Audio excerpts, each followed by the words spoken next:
And we are Hey! officially live. Woo! Mm, Hello, let's Disco go. King. Yeah, Hello, Mr. Nook. How are we doing? we're doing pretty well. Fantastic. We are drinking today. We are. This is not an espresso martini. This is just the espresso with a lot of milk. And what do we got? and and this is the hard solo, and it is 11 a.m. So let's go. Yeah, I'm excited. Back in the day, I used to do that. What kind of beer person are you though? Or like more Um, light, dark? yeah, I don't know. I mean, I like Guinness and then light beers. Like that's my only kind of weakness is Guinness for dark beers. I think. Okay, I'm not really sure. Yeah. I okay. tend to So drink. Do they have Great Northern elsewhere? Great Northern's like it might be an Australian yeah, beer. yeah, yeah, Oh, okay, yeah. right. Beautiful. In the Yeah, States, that's yeah, what I I have. usually have. Really? Okay, Oh, sweet. okay. Yeah, yeah. Hmm. Okay, cool. So is it like more like a meal pairing things? Do you have like or do you just like a big um, stout or an IPA? yeah, both. Yeah, a meal thing, and then if I'm out, that'll be what I start with is like a beer or a Great Northern or something. Oh, mate. Oh, we're right into it with the May December discussion. I am in all black. Yes, hello. I'm in all black, Nathan. To mourn, to I mourn okay. Charles Melton, and we will get Okay, I there. have not looked at any of Oh, I the forgot. Sorry. nominees, so Yeah. I'm not quite sure where it's robbed. Best Picture, are we talking about? But Well, would I mean, spoiler. Yeah, it's not in Best Picture. That would have been oh my crazy, God, but that yeah, hurts. yeah. Okay. Um, Okay, hi everybody. We're gonna wait a few minutes to just let everybody settle in, but we're gonna do Oscar noms. Super so excited. So we're gonna do a look over of that, and then we're mhm, also gonna talk about our top 10 films of last year. for sure. And then any questions, if anybody has any questions, book related, movie related, we'd be happy to discuss that. And yeah, sorry, a little intro. Hello, Disco King, Hello. the great Um, Disco King. I will say I said this about Matt, but I think you and Matt are the most succinct booktubers on the platform. I'm. Like you are so rapid fire and succinct about what you have to Oh, say, and thanks. me, I'm just like very mumblecorey about everything. Oh, come Like off it, nonsense. No, no. no, Your reviews it's are all always in great. editing. It's all in editing, but like you, I'm just like, how the hell do you do it? Like, is there a teleprompter? Like, what are we not saying? Oh, I mean, I struggle to make a review that isn't like half an hour long, so I appreciate the like, I appreciate being called succinct. That's good. That's the boost I need.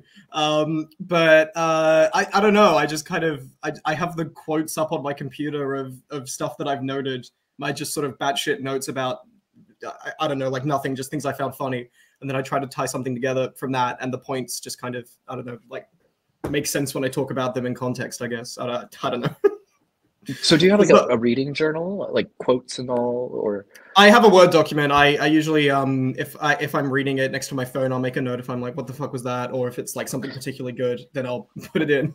But yeah, that's about it really. There's not a lot of logic to it in editing. I just kind of throw it in Premiere Pro and cut around the gaps, and that's it. There's not it's not nothing okay, fancy. Yeah. okay, Yeah, gotcha. I mean, but I I have could been imagine.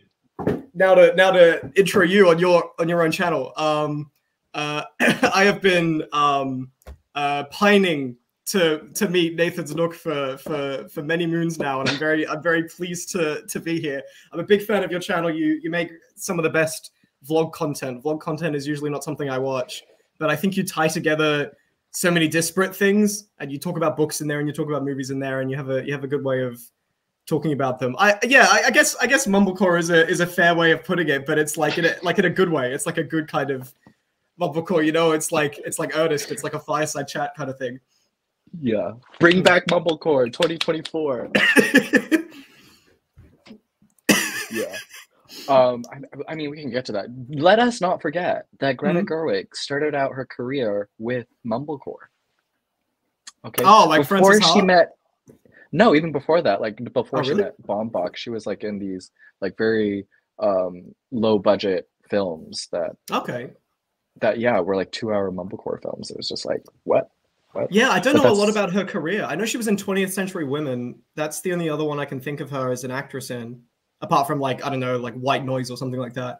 But Yeah, I just know her as a director now, and I mean, I again, not to spoil the Oscar noms, but you know what? I just won't say it. We'll just get to it. Okay, But yeah, yeah, should we just get to it? Because now I'm like really excited to see mm, for what sure. these nominations are. I'll share my But screen. First of all, do you give any kind of a shit about the Oscars at all? I'm curious. Like, is that something you ever look at? um, I'm no, I don't actually really care. I just love the theatrics of it, you know? Oh, 100%. Uh, Yeah. yeah, I mean, back in America, I used to just I would watch it, and then Mhm. there was a time where there were, Oscar nomination parties. Those were Mm, always fun, and then it just became, yeah, I just love the sort of party and making a thing out of it kind of yeah. thing. Oh no! Nominations suck this year. Yeah. No. Yeah, we'll get to it. Some of them don't. There's like a divine karma to the noms where there's some really great stuff, but that is balanced out, and there's just some like trash that's been Yeah. included as well. Oh, I've got to sneeze. Hang on. No, I don't. Yeah. Sorry. Sorry. I'm on the edge. Hang on. No, it's all right. Doesn't matter. Okay. Yeah. So, Oscar noms. I'll share my screen. Let's Also, see if this hello, works. Modern Najima. Thanks for joining us. Hello. Hello. Share screen. I'm really scared now. Just gotta see if I. Oh yeah, beautiful. There we go. What about So you? that's what Do we're you care using. about the Oscars at all? Yeah, the Oscars. I tend to care because I make bets. And I make money. That's how I do it. It's like yeah. So it started when Anthony Hopkins won the Oscar for The Father over Chadwick Boseman. I made like $150 or something off that, and I went right. This is what it is now. This is my life, and then that's what I started to do. But generally, we watch the Oscars, and I get drunk, and my friends as well, and we just kind of watch them because usually I make them watch the movies as well. So I guess I care kind of, but I acknowledge that it's kind of just trashy and pointless. Um, and last year was great because in Australia was like the one place that didn't censor the Will Smith slapping him screaming fuck and stuff like that. Oh, So really? that was like perfect to witness in real time kind of thing. And then initially I was shocked and then I was just like, ah. So it's like so that's kind of just where we were. It was funny. All right. Love that. How do you Okay. want to how many of Okay. them do you want to go through? Do you want to go through all the noms or do we want to like do some Oh, of them or we can definitely look over the ones that we have watched, but Mhm, to list, everyone mhm. can see Best Picture. Oh my God. Mm. Okay. We'll just run down the list. We have American Fiction, Anatomy of a Fall, Barbie, The Holdovers, Killers of the Flower Moon, Maestro, Oppenheimer, Past Lives, Poor Mm. Things, and The Zone of Interest. What have you not Yeah, seen? baby. I only haven't seen American Fiction because I can't. I've tried everything possible to find it, and I just can't. It's just not here yet. And I only just Okay. saw The Holdovers like a week ago. So yeah. How about you? What Okay. haven't you seen out of that? I have not seen The Zone of Interest. Oh, that's it. Oh, That is sweet. it. Yeah. Oh Yeah. wow. Okay. Wow, well done. Interesting. But did you enjoy The Zone of Interest? What did you think Yeah, of it? it's my favorite here by a country mile. So I'm I'm so sorry, but yeah, that's when I'm talking about the divine karma. I'm talking about the zone of interest in places that I wasn't expecting it, and then as a result of that good karma, we have the bad karma of just some bullshit in some of the acting categories, and yeah. So that's I mean I love zone of interest. I think that totally should be there. Do we want to talk about each of the movies sort of now, like sort of Yes. brief synopses of what we think? Yes, Um, yes. all right, Um, I'll let you start with American Fiction then, because I'd love to hear what you think of it. I don't think it's best picture quality. Okay. It's like, I mean, okay. Have you read Erasure by No, I Ursula haven't. Le Guin? I will before I see the movie probably. I have a copy of it Yeah, somewhere. I mean, Um, it seems like a very good adaptation. So, I oh, mean, I think it would be better as what is it? Best adapted work. Is that mhm. one of the Yeah, that's categories? one I of them. forget. Yeah, yeah, that's one of them. Yeah, for sure. Yeah, Um, so it definitely I think will belong there somewhere. But mm, um yeah, it is a very good adaptation. I just don't think the camera work is all that great in okay. terms of picture. The cinematographer is she did Cha Cha Slide, if you watched that from last year. But Oh, there, the there just Sundance seems, movie, Cha Cha Real Smooth. yeah, Oh, yeah, okay, yeah. yeah, nice. Sorry, did I say Cha Cha Slide? That's a good title for it. I like that more, honestly. Yeah, but there's something of like a commercialist cine, cinematic way of presenting the films. Like most Mhm, of her work also is just like commercials. mhm. So I don't think the cinematography is right there, but I think overall it's a fine story. I think it Okay, shares the same complications um, as the book does. So it handles the same issues in terms of storytelling. But do I think it's Best Picture? I think it's a fine film. It's okay. funny, it's great. But do I think it's Best Picture worthy? Mm. Tough, tough. I'm curious about a Um, couple of things now. How's Jeffrey Wright in it? Is he good? yeah, he's great. He's I've heard like raves, phenomenal. and I'm so curious because in the trailers he looked very kind of sort of deadpan in a way, or like he wasn't doing a kind of big Bradley Cooper performance or something like that. Yeah, yeah, it's not too showy. It Hmm. does all of the emotional resonance very well. But is it top performance of the year?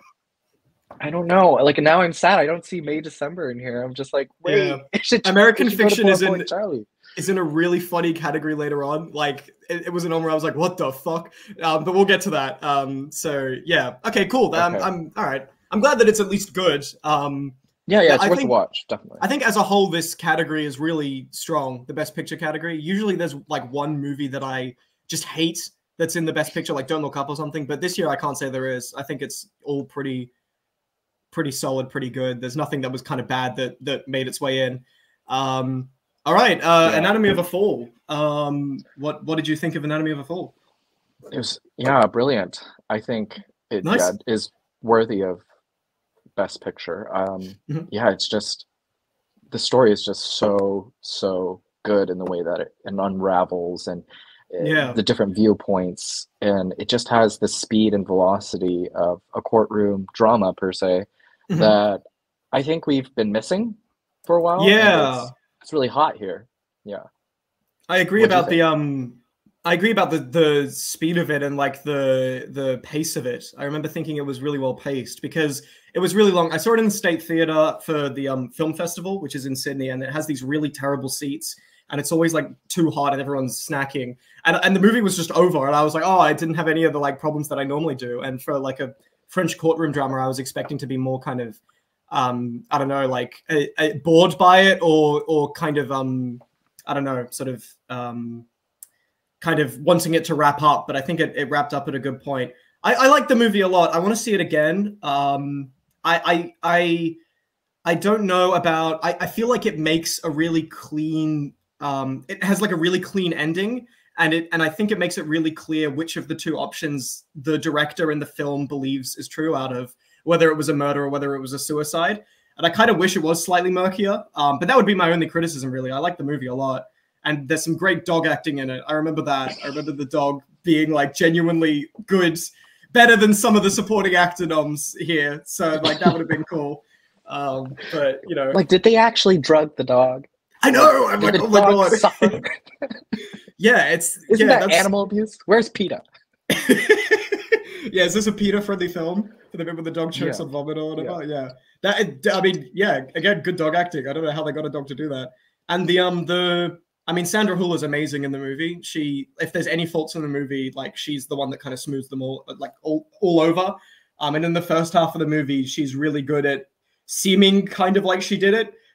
There's lots of really great shots of her where she looks imposing. There's this one shot of her where she's like standing halfway up in the attic, and it's like really dark, and she's just off in the corner, and it looks really like scary and intimidating, and like she's a murderer. And I appreciate that. There's some odd directing in it, and I mean the category below is interesting as well. But there's some odd directing in it. There's like some drone shots I remember where it's like zooming through the house and stuff, and it was like Oh, it yeah. felt like a different resolution or something. It was really weird, but that might have just been the cinema I saw it in. Um, but yeah, I mean, great movie. Definitely in the top half of the ones here. Yeah, For stellar sure. performances also to the Mm. boy as Oh well. my god, the boy The was so son, good. Yeah, yeah. yeah. He totally should have And been in the conversation more. He should have got a BAFTA nom or something. yeah. and yeah, just like the emotions there, and in the female lead as well. It's just all across the board. I think yeah, it deserves to be here. Yeah, couldn't agree more. I think it does. To move on, Barbie. Barbie. I mean, this is no surprise. Yeah, I kind of love it, and I never thought I would, but I was watching it, and like the first half an hour, and even the second time I watched it, I just have the biggest goofiest grin on my face. Like, this is just so much fun. It's so great. Like, there's nothing to fault in the first half an hour, and then I think it kind of gets a little messy, especially at the end. I think the ending of the movie, the last 15 minutes or so, kind of suck. But yeah, what do you think of Barbie? No, I loved Barbie. I think it's a great theater experience. I think it brought people back to the theaters in like a way that I don't think we really got ever, like coming out of the pandemic and people going back to the movie theaters. Like this was what felt like the big great event, and people dressing up and all in it. I think it was fabulous. Yeah, I do think it was a bit overambitious near like the last leg of the film. But that's okay, because I think Greta deserved this. I think she was trying to put all of her love into cinema, and this is proof of that.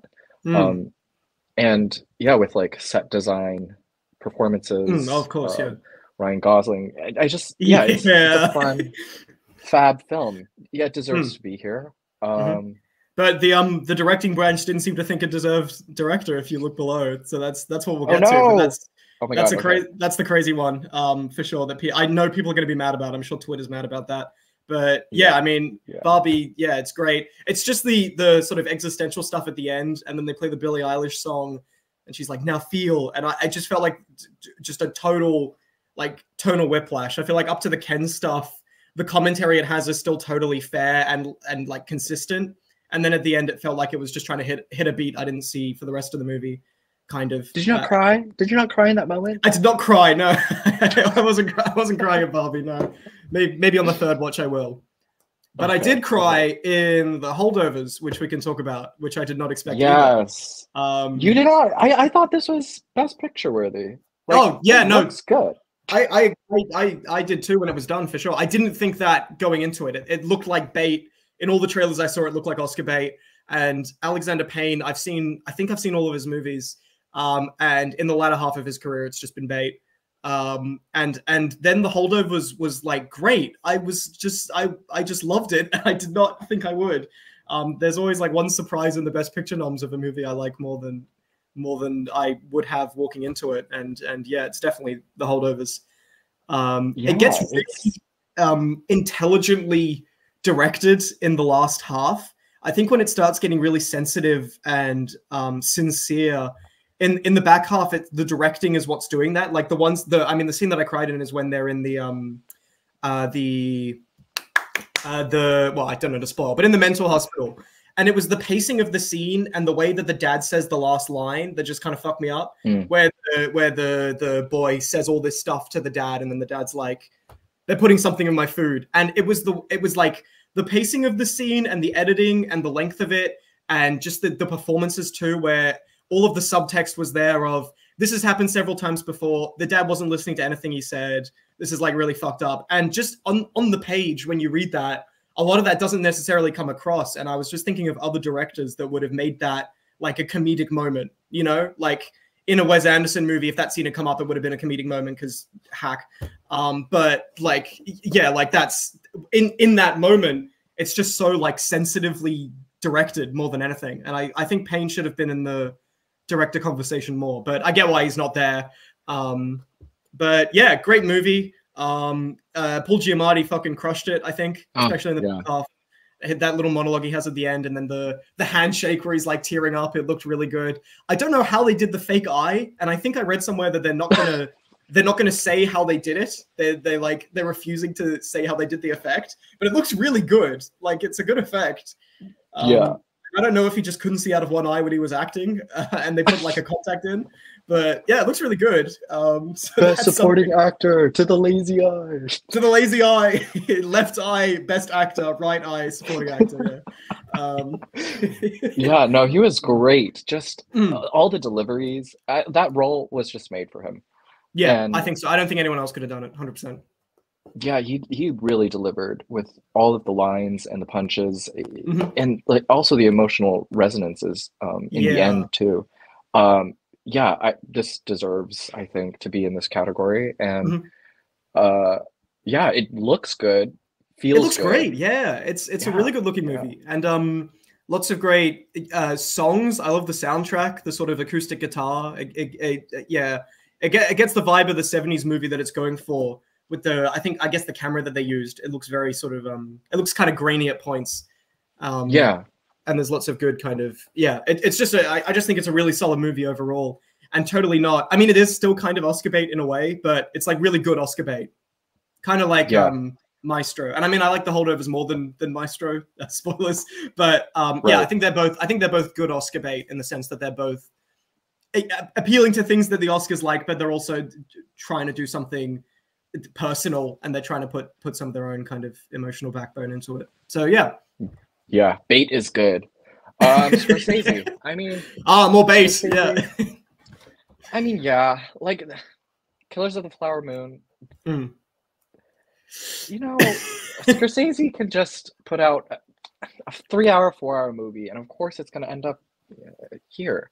Mm. You Yeah. know, I haven't read the original text though. Have Oh, okay. I have. Yeah, I've read the book. The book is very different. It's focused. You know Jesse Plemons, how he comes in for like 15 minutes.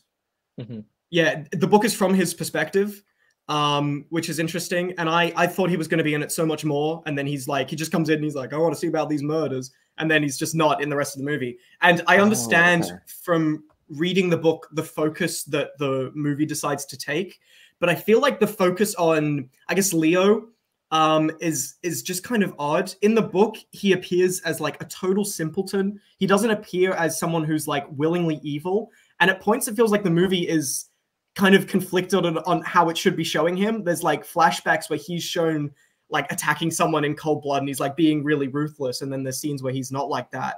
And I get that, of course, there's like the duality of that character, but I was also just kind of confused about what I was meant to take as an audience member from that character, how that kind of means anything. And I feel like Lily Gladstone, and she is really good in the movie. Lily Gladstone's great, and of course she's the one that gets all the talking points. But I felt again like the movie needed to just be on her all the time. And when it was on like Leo and De Niro, it was just like I just didn't feel like the movie had much of like a core to it. I wasn't really sure what the point of it was, and I knew a lot of it going in. I don't know why it was 3.5 hours to incorporate all the details, and then they still changed some of the details. I don't like. It could have been shorter. It totally could have been, and I mean the editing is good. It doesn't feel 3.5 hours, but for what it is and where it ends up, it's kind of like I don't know. Like if that had been 2.5 hours, I would have liked it substantially more. But the length of it just kind of gave it a sort of grandeur that I didn't feel in the characters. I guess I don't know. How about you? Yeah, I mean, I think Lily Gladstone is going to win something this year. Her Okay. performance is top notch. Mm-hmm. Um, but yeah, I mean, I think editing pacing was like brilliantly done. Mm. When you think about it, it doesn't feel like 3 hours. It No, definitely feels not. like, That yeah, it's a big praise to give to the movie, and I mean, of course, most Scorsese movies are like that, where the length yeah, is not felt. Yeah. yeah. And I mean, yeah, but does it deserve to be in this category? Yes, because it's Yeah. Scorsese. So it's like, Mm-hmm. yeah, I it's a would expect nothing no-brainer, less. and Yeah. it's yeah. Yeah. But yeah, definitely one of those Oscar bait titles. Mm, Um, for sure. Speaking of super Oscar baity, The Maestro. biggest. Like Cooper is doing the He most. wants it so badly, so desperately wants it that it's going to be brutal when he doesn't win. Like it's going to be so sad. But yeah, I think Maestro's good. I want to watch it again. I was not. I was either in a bad mood or I was sleepy, but I don't remember a lot of the movie, and I will watch it again because the movie doesn't deserve that. It's a pretty memorable. It's memorably shot. It has really good cinematography. There's like lots of crazy shots where the camera's just zooming through like the theater near the beginning where it's like going up and down and it's like doing a bunch of crazy stuff. So the cinematography is really good. Bradley Cooper is really good in the movie. Carey Mulligan's getting a lot of hype. I don't believe that personally. I didn't adore her performance. I thought she was okay. But again, I need to see the movie again. But yeah, I think it's definitely Bradley Cooper trying really hard to get an Oscar, and unfortunately it won't happen this year for him, just based on the precursors. And film Twitter hates the movie. I don't know if you've seen any of this. Like the Twitter surrounding the movie is just like, fuck Bradley Cooper. Like it sucks. He has a big nose. You know, it's So that's funny, I guess. If anything, they're praising Carrie for her performance. I thought her. Yeah, I think Carrie's getting the better light because of that. It's like, well, at least she's good in it, you know. Yeah. So yeah. But what did you think definitely try. I'm very biased because I really do love Leonard Bernstein and sort of the world. Like at 16, I really did look to his conducting and just his work ethic. So it's a really personal film for me because there are very few portraits of Leonard Bernstein.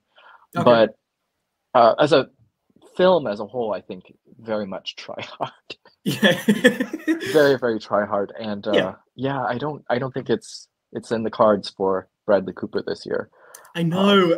And in any other year it would be, but there's just something about that movie that pissed everyone off. If it had come out like a month later, maybe it would have happened, but I don't know. It's just odd. People just fucking hate it. Which is funny. I think it was, it came out for Christmas, right? Or somewhere near Christmas.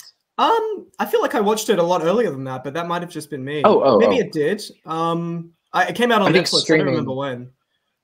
Yeah. Maybe my sense of time is just so short, but I feel like it came out really early in the year. But I think I'm wrong on that.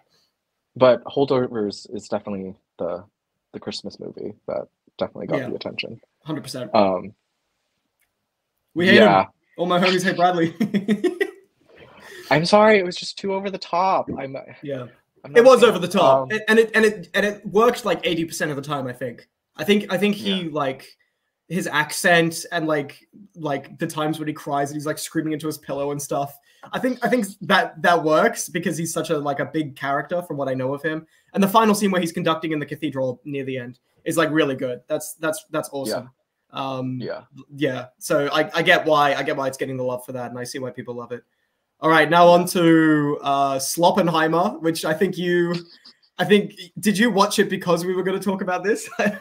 I did. I was not going to watch it. I was like, you know what? Fuck the Oscars. Like, I don't care enough.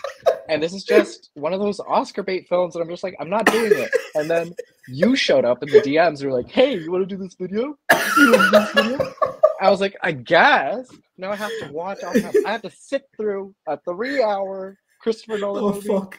Are you kidding me? Yeah, I would like to apologize to Nathan, to the chat. I want to apologize to everyone for making him watch Oppenheimer. It's definitely going to win. Spoilers, it's going to win. I don't see anything else winning apart from maybe Poor Things. Oppenheimer's absolutely got the category in the bag. Same with director. I think it's good.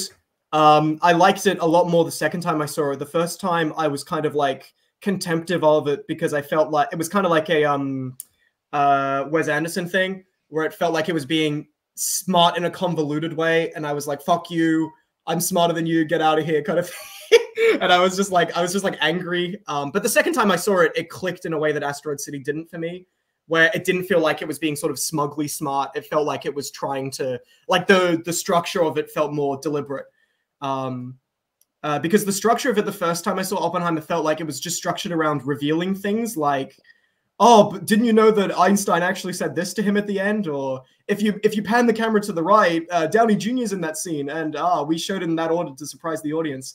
But the second time I saw it, I felt more like it was, it just paced better, knowing what was coming.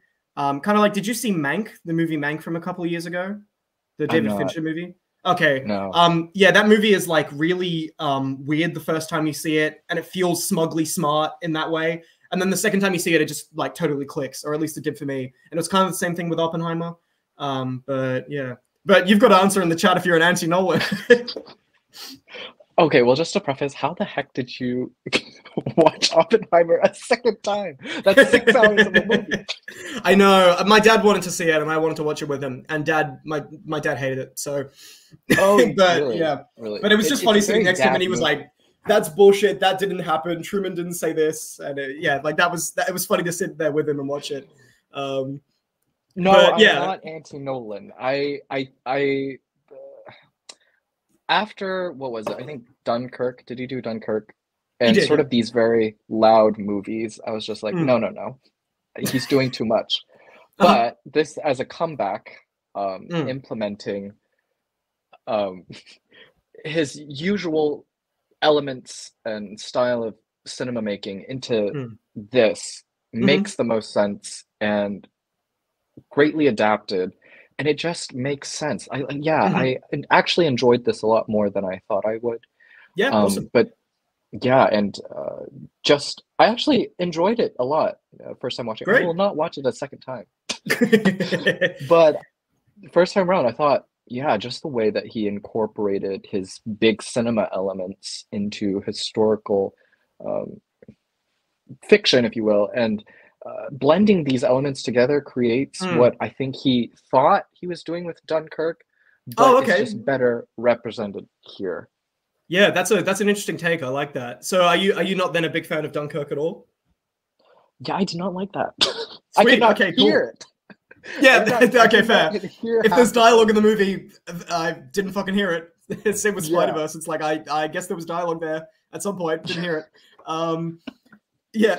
Yeah. Also, same Yeah, with Tenet. Oppenheimer. Tenet, I was just like, what? What are they saying? Yeah, Tenet What's is the going supreme example of that. Of like that, and also again, like it's the director kind of like imposing their intelligence, and in a way that I just hate. I just cannot stand it. It's not. It's not that it's pretentious. It's that it's just kind of like really speaks down on the audience, and like you're going to listen to this, and you're going to think it's smart, and I'm smarter than you. And I just really, I really felt that with Tenet. Tenet just, can't Yeah. stand that movie. Okay.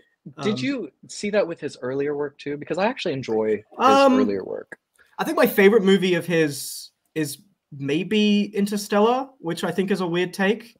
But I think Interstellar is the one that, and I mean, a lot of people clown on the dialogue in that movie of being like, love can transcend time and space, and I see people make fun of that dialogue, but I think that that's the movie of his where like the pretentiousness is like weirdly like sincere and earnest, where I just think that the like core plot of it of McConaughey getting really old and then his family not being able to see him, I think that the stakes of it are fair enough to where people are talking like that.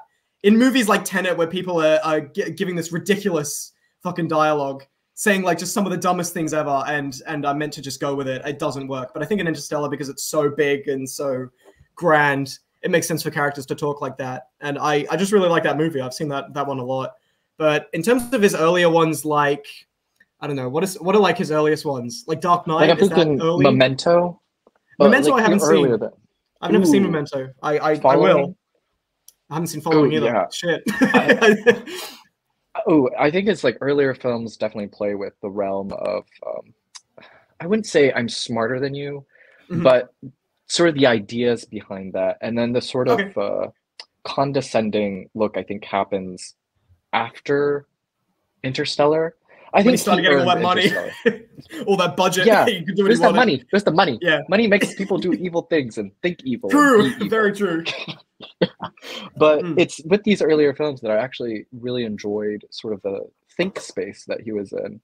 That got him to places like Interstellar, which I thought was fine because that Yeah. over the topness and those deliveries, he earned that right. I think so. I think so. Yeah. And Inception, I'm just not a huge fan of Inception. I guess like generally, I don't think it's. I mean, I like the movie, but I like when there's stuff like the weird dialogue. There comes a point in that movie where I'm just really kind of bored and turned off by it, and I get kind of frustrated by it. Whereas with Interstellar, I just don't feel that for some reason.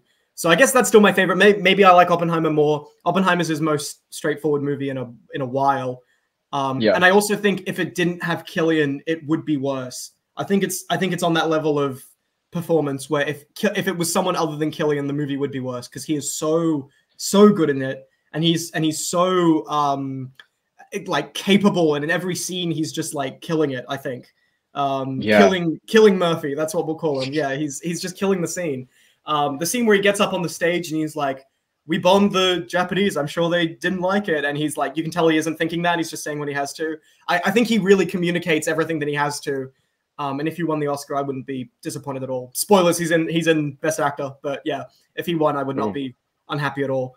Yeah, I wouldn't be surprised. Strong performance, I think. Definitely. Yeah. Now we can move on to. Sorry, no, you do the intro. Being anti of stuff. Past lives. Oh man. You go first. Past lives. I didn't hate it. That's why. You go first, please. You gave it less than 4 stars, I think, on Letterboxd. That means you must fucking hate it. You didn't give it an 8 out of 10. Okay. I have had people say that to me. They're like, you didn't give it a 10. What? You fucking hate it? Where's your fucking heart, Disco King? Past lives. Do I think it's Best Picture? Spoiler, I know. I don't think it deserves Best Picture. Okay. I think it's a great story, but is it Best Picture worthy? It's really hard because all of these other films are quite like big and fantastic. So this is a very muted and quiet film to really insert in this category. But do I think it's Best Picture? No. Did it make me fucking sob? Yes. Okay. But yeah, I don't know. But yeah, do you think it deserves to be Best Picture? Why is it in this category? I like that it's here. I like that it's this really subdued movie that's playing in a really low key, and I really like that it's here. That's cool. It's like I'm totally fine with it being here. I don't think it's my least favorite out of the 10. I think Killers might be my least favorite, actually, just looking at the list. But I think it's good. I still think it's a good movie. I think there's parts of it I really love. I love the performance from the lead guy, Teo Yu. I think he's like fantastic in the movie. I think he's the standout. But I saw it at the Film Fest again in the State Theater, and people were laughing in the theater at the stuff that you weren't meant to. And maybe that was part of it. I definitely want to watch it again. But I think with that movie, it's like what it's appealing to, like this kind of like romantic feeling of lost love, is something that I think most people can empathize with, and I mean, you know, myself as well. But I feel like the movie itself. You sure about that? You fucking hated it. What? Have you never loved anyone? I feel like the movie itself didn't do enough to kind of stand on its own outside of that. Where I felt like the emotions it hit near the end and the like scenes where you're meant to cry, I feel like people were crying because I don't want to interpret other people. I feel like they were crying because of what it meant to them and not because of what the movie was doing. That might have just been me. I felt like there was too much dialogue where people are like explaining the point of the movie and being really on the nose. Like there's this one scene where they're in bed and John Majaro says, well, in another movie, this is just like a movie where you meet a lost love, and in another movie, I'd be the bad guy trying to stop you two, but I'm not going to. And I was like, shut up. No one would ever say this. Like, get out of here. And the second that the two characters meet, they go like, wow, this is crazy. This is amazing. And then the next scene, they're like, there are 10,000 layers of yin-yang, and we were destined for each other. And it was just like immediate. And I was just not there for it. And I got hate because I compared it to the Before trilogy, and particularly Before Sunset. And I feel like in those movies, it's just that there's more talking and you can interpret more from the people from the talking. I feel like the director, again, was really interested in hitting that vibe of lost love. This is very sort of this romantic yearning. And I just felt like I didn't find the characters very believable. And I felt like they were kind of like outlines or sketches in that way. But I think that's a bad take. I don't know. I think a lot of people disagree with me on that. No, that does make sense, because I feel like there are portions where it is spoon-fed to us. But given that this is, I'm a lot more forgiving about other things because this is a debut. Yeah, totally. A great debut, 100%. Couldn't agree more. Yeah. Yeah, and I think it's, what Modern Ajumma says, it does play with sort of the Before Sunrise elements in this very subdued way that I don't think we've gotten since the Before trilogy movies. So it does come with this like refreshing surprise, and that's why I'm a lot more forgiving with it. But also, I'm just a big fat sap. So that's totally fair. Yeah, no, I That's totally get why. why people love it. 100%. When I finished it, I was like, I guess I just didn't connect. But when I saw everybody leaving crying, I was like, yeah, I get it. Yeah. There were the points that people were laughing, I felt really bad about because I didn't find them funny, but I think people were just kind of misinterpreting the movie. It was when John Majaro was like, when she's like, I miss this guy, and John Majaro was like, well, did he miss you? And it's kind of like he's getting worried that she might be getting taken away by this other guy, and people were laughing at that. And like the scene when they're in the bar together, and the main girl and the guy are talking, and John Majaro is just sitting off to the side looking at them. People were laughing at that too. And I know it definitely was not meant to be funny, and I didn't find it funny, but I guess other people did, and I was like, oh man, is that like, do I need to see this again by myself to see if it's just like not hitting the right way? But yeah, I've only seen it the once, and it was a while ago. This is why I watch movies by myself. I know, oh man, the film I catch that matinee in the way. morning where there's like nobody. But Yeah. no. I think theater experience does lend to how we experience the film greatly. But yeah, tough call. It does deserve a rewatch. You should rewatch it. Yeah, I definitely will. If I can find a DVD of it or like a free copy of it, I'll watch it with maybe my sister or something, and we'll see how we think of it. No, good movie. Yeah. All right, So I'm noticing the time now. Yes. Once we get through the best danger. picture, we'll be moving quickly past best picture, I think. Yes. But we can talk Zone briefly about the last two. Yeah, we mentioned Zone of Interest. Yeah, for sure. So Poor Things. Poor Things. Last one. Did you like it? Yeah, I really like Poor Things. I thought it was great. I think it might be his best movie. I think I like it the most out of his movies. I like The Favorite a lot. But I think it's just the one that I'm going to enjoy the most when I rewatch it. It's just sort of silly goofball, lots of great directing and production to it. The music's really good. Emma Stone's really good. Willem Dafoe does a very acceptable Scottish accent about half of the time. Sometimes I think he isn't doing it, and sometimes he is. But yeah, I really like the movie. I don't have a lot to say about it. I did like it. But yeah, what did you think? Yeah, no, I think as Best Picture, I think it's doing a lot of really good stuff. There's great directing. Emma Stone's fantastic, and the colors, the set designs, it's just wildly outrageous and very Yorgos. And I'm a big Yorgos fan.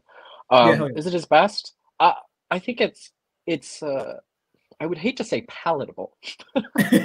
Yeah, I think it's his most palatable work in terms of like his oddity. I think so, The Favorite is very character heavy and character based, so it's a strange leaning when you think of his work. But in terms of like palatable Yorgos, I think this is it. Yeah, I think it's definitely the most palatable for sure. I agree. And I mean the ending of The Favorite, I think, is the point that turns people off. And this movie has like a totally acceptable ending where it's like it's a happy ending for a kind of broadly happy movie that moves in kind of like very sort of fairy tale strokes. And I think that where it ends is totally fine there as well. But I'm just thinking about all of his other movies that have like crazy endings. You know, like The Favorite has a really fucked up ending.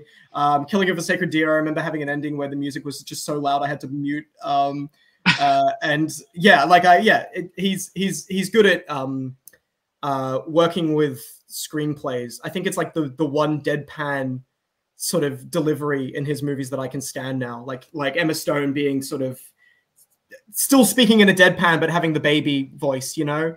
Not the baby voice, but the baby brain. Right. Yes. Being like, I'm going to punch that baby and stuff like that, you know? And your sad face is making me discover angry feelings, you know? Like, yeah, I think it works in this because it is funny. And the plot is goofy enough that the deadpan kind of balances it, I guess.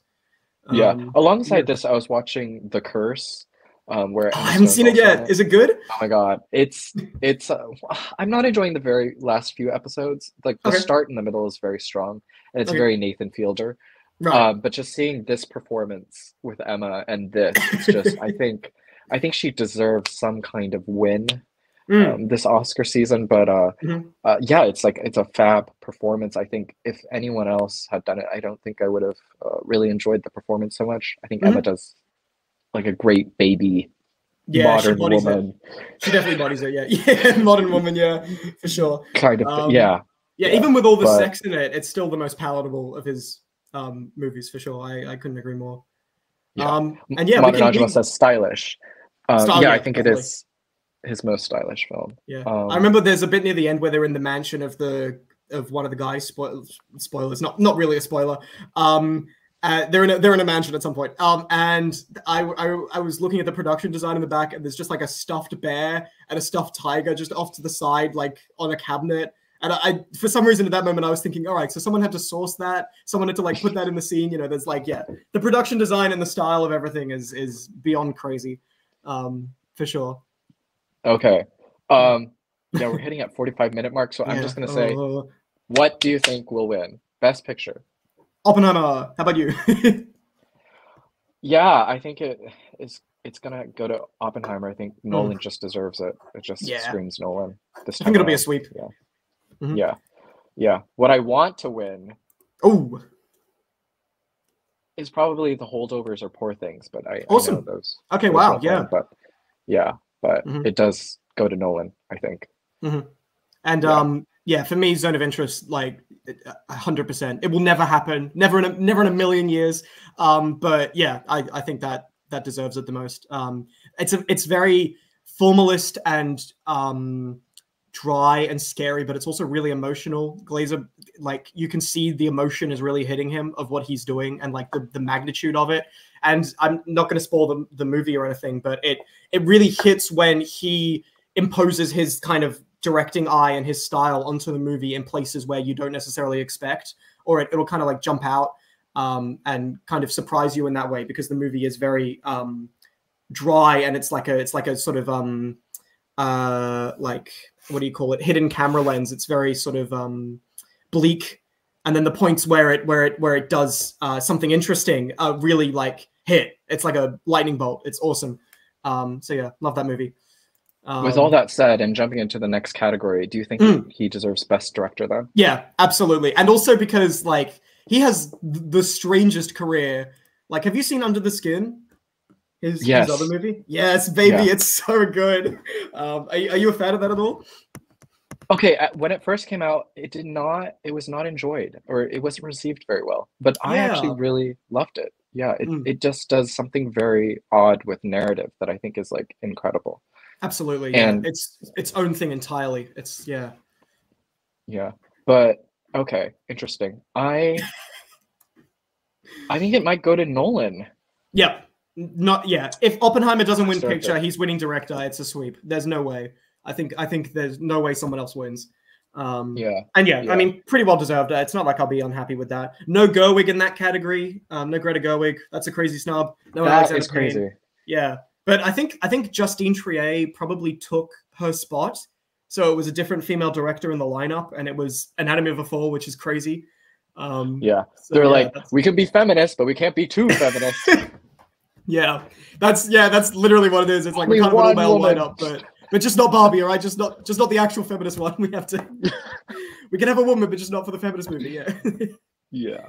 Is there a bias, Alex? Absolutely. I don't know if he is Scottish. I think he's just English. Which would mean I have a bias against him, really. But no, yeah, I think he's great. I have a Scottish bias towards Willem Dafoe not being here because of his Glaswegian accent that he tries, I think. I don't know if it's Glaswegian, but he's trying to do the accent at points. All right, let's keep going. Yeah. Dafoe, not an actor in a leading role. So he would be in supporting. Dafoe would be in supporting. Right. Yeah. Yeah. Well, I mean, that's where he was, is what I mean. Actor in a leading role was like, it was the top 5 on Gold Derby, which is the predicting app for the Oscars. That's the top 5. So like you can predict based on likelihood and precursors. And the top 5 just didn't include Leonardo DiCaprio. He just wasn't in it. And people just seemed to know that he wasn't going to get it. I don't think he wanted the nom. He wasn't campaigning at all. But yeah, no DiCaprio in this category for actor, which is really funny. Because yeah, he just didn't want it and he didn't get it. It was that simple. Yeah. Out of this category, who do you think should win?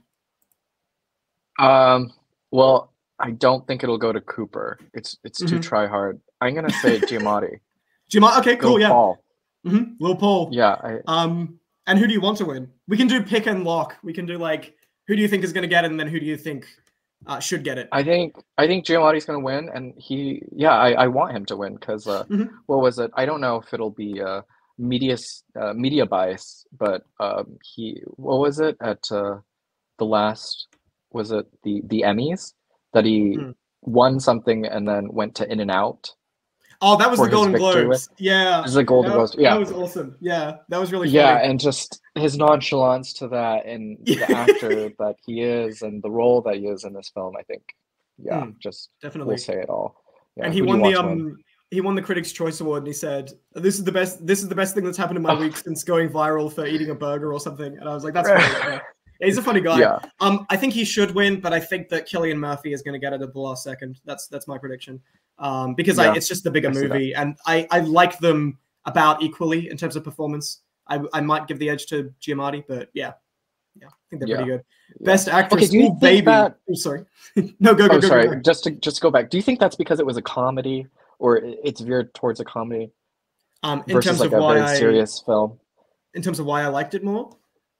Or I feel like for like awards or big awards stuff like this, like a Oh, in comedy terms of doesn't like, usually. yeah, I think the fact that he's winning for that, like he's winning awards like the Golden Globe and the Critics' Choice, speaks to him being really strong, like really strong, independent of like Killian Murphy. In theory, he should be getting a win for being the lead in the Best Picture winner, and he's in every scene. But Paul Giamatti is like, yeah, he's the comedy guy with the fake eye, and the fact that he's winning awards is like, yeah, I think that speaks to him being really strong, almost independent of the holdovers, even though that's in other categories. Like that's just where the strength is. So yeah, I mean, I don't know. I think he could win because of that, because of the showing that it's had. But I don't know. It's cool that he's here. Is the crux of it. Yeah. Yeah. In terms of Okay. best actress, do you know what Naiad is? Have you heard of that? I've not heard of Oh, that can I actually. talk about Naiad for like 2 minutes? Is that okay? Oh, yes, yes, please. Yeah, so Annette Bening and Jodie Foster are both here for Naiad. Naiad's a movie about a woman who swims, and she swims a lot. And she goes from Cuba to I think Florida. It sucks. It's like one of the worst movies of the year. It's like this. It would play the exact same if it was a satire of biopics. It wouldn't have to change anything. It would just have to have like maybe one or two self-aware jokes, and it could be a satire, and I would just love it. Like, but it's playing it straight.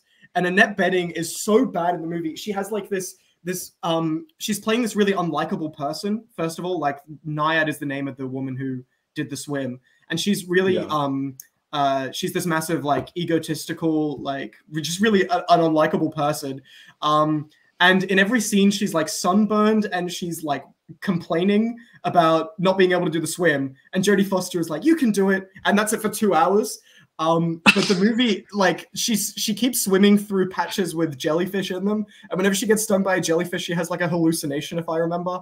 And there's one moment where she's swimming like in the, I guess, is it the Atlantic or the Pacific? It's one of the two. But she's swimming midway through, and then she has a hallucination of the Taj Mahal at the bottom of the sea, and it's this goofy ass CGI effect. And Annette Bening's like, whoa! And it's like the funniest thing I've ever seen.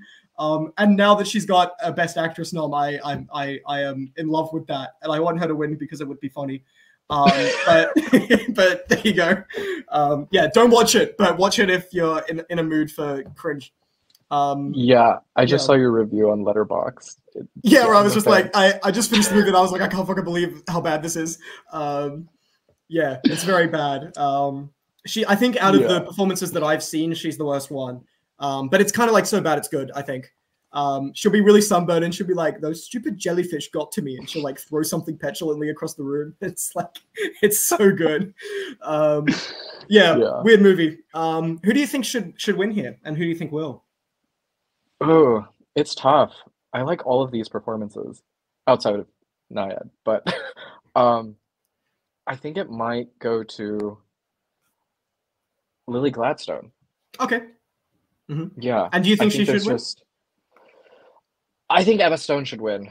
Okay. That's who I want to win. But Hmm. Lily Gladstone, I think there's just a reserve in her Yeah. performance that is really hard to control if you think about it. There's tough emotions that she's dealing with, but she maintains this reserve that when the tears do come and she's near the end, like weak and sick in bed. There's just Mm. this tremendous, I think, grief and sentiment there that is a lot stronger than when I look at these other performances. Like, I mean, Oh Carey yeah. Mulligan too. Hmm. You know, she's hit with big sickness in the end, but Yeah, of it's just course. not there, I think, in comparison to Hmm. Gladstone.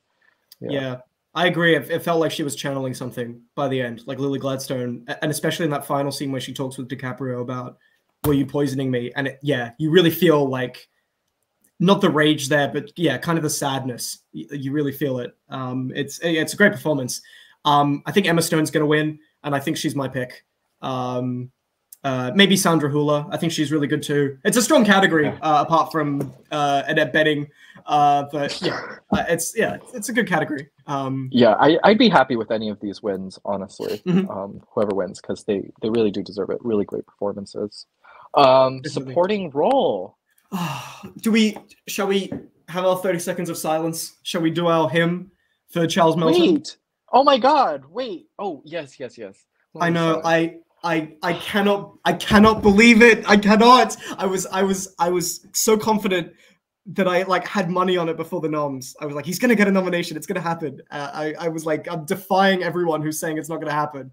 And then it didn't. And it was the first nom that got announced, and I just sat there and I was like, all right, we're done here. Like, I'm just gonna close the laptop and go to bed. I'm done here.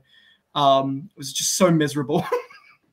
I am okay. See, in the same reserve that Lily Gladstone was working in, that same Mm. reserve was also working in May and December for 100%. our boy Charlie. Because, like, Yeah. oh my God, like So the way good. that his face and maintaining all those feelings and emotions. Oh my God, absolutely. And then, oh my God, and then the way he crumbles at the end, it's so good. To compare to Naiad, and I mean, crying doesn't necessarily mean good acting, but there's a scene in Naiad where Annette Bening is meant to cry, and she just squeezes up her face and she goes, and it's like dreadful, and there's no tears, there's nothing like that. But with May December, Charles Melton is like, it's like stress. It's like crying from stress. The scene when he's in the bedroom and he's like, "Why can't we talk about it?"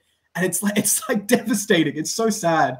But I think that he did really well there in a way that we didn't expect from him, from the Riverdale Man, from Reggie Mantle. And I think that means that he'll give a performance later on that will get him an Oscar nom. I feel confident that he'll be back in the race sometime. I don't think this is the end for him, but yeah, a travesty that he's not there, as was said in the chat. Yeah, but what De Niro? Fucking De Niro? What the fuck? Yeah, De Niro's not better. None of them are better. He would have been number one in the category. He literally just played himself in the fucking movie. Yeah. What is that? With the goofy ass glasses. That's it. Like the bit where he drives it with the goggles. Yeah. Yeah. Fuck. Is Sterling K. Brown any Mark good? Ruffalo. I need to double check who that. I think he's the brother in American Fiction. I read. Oh yes. The thing is, he's not actually gay, is he? Okay, I don't know the movie. I don't know what the movie's about.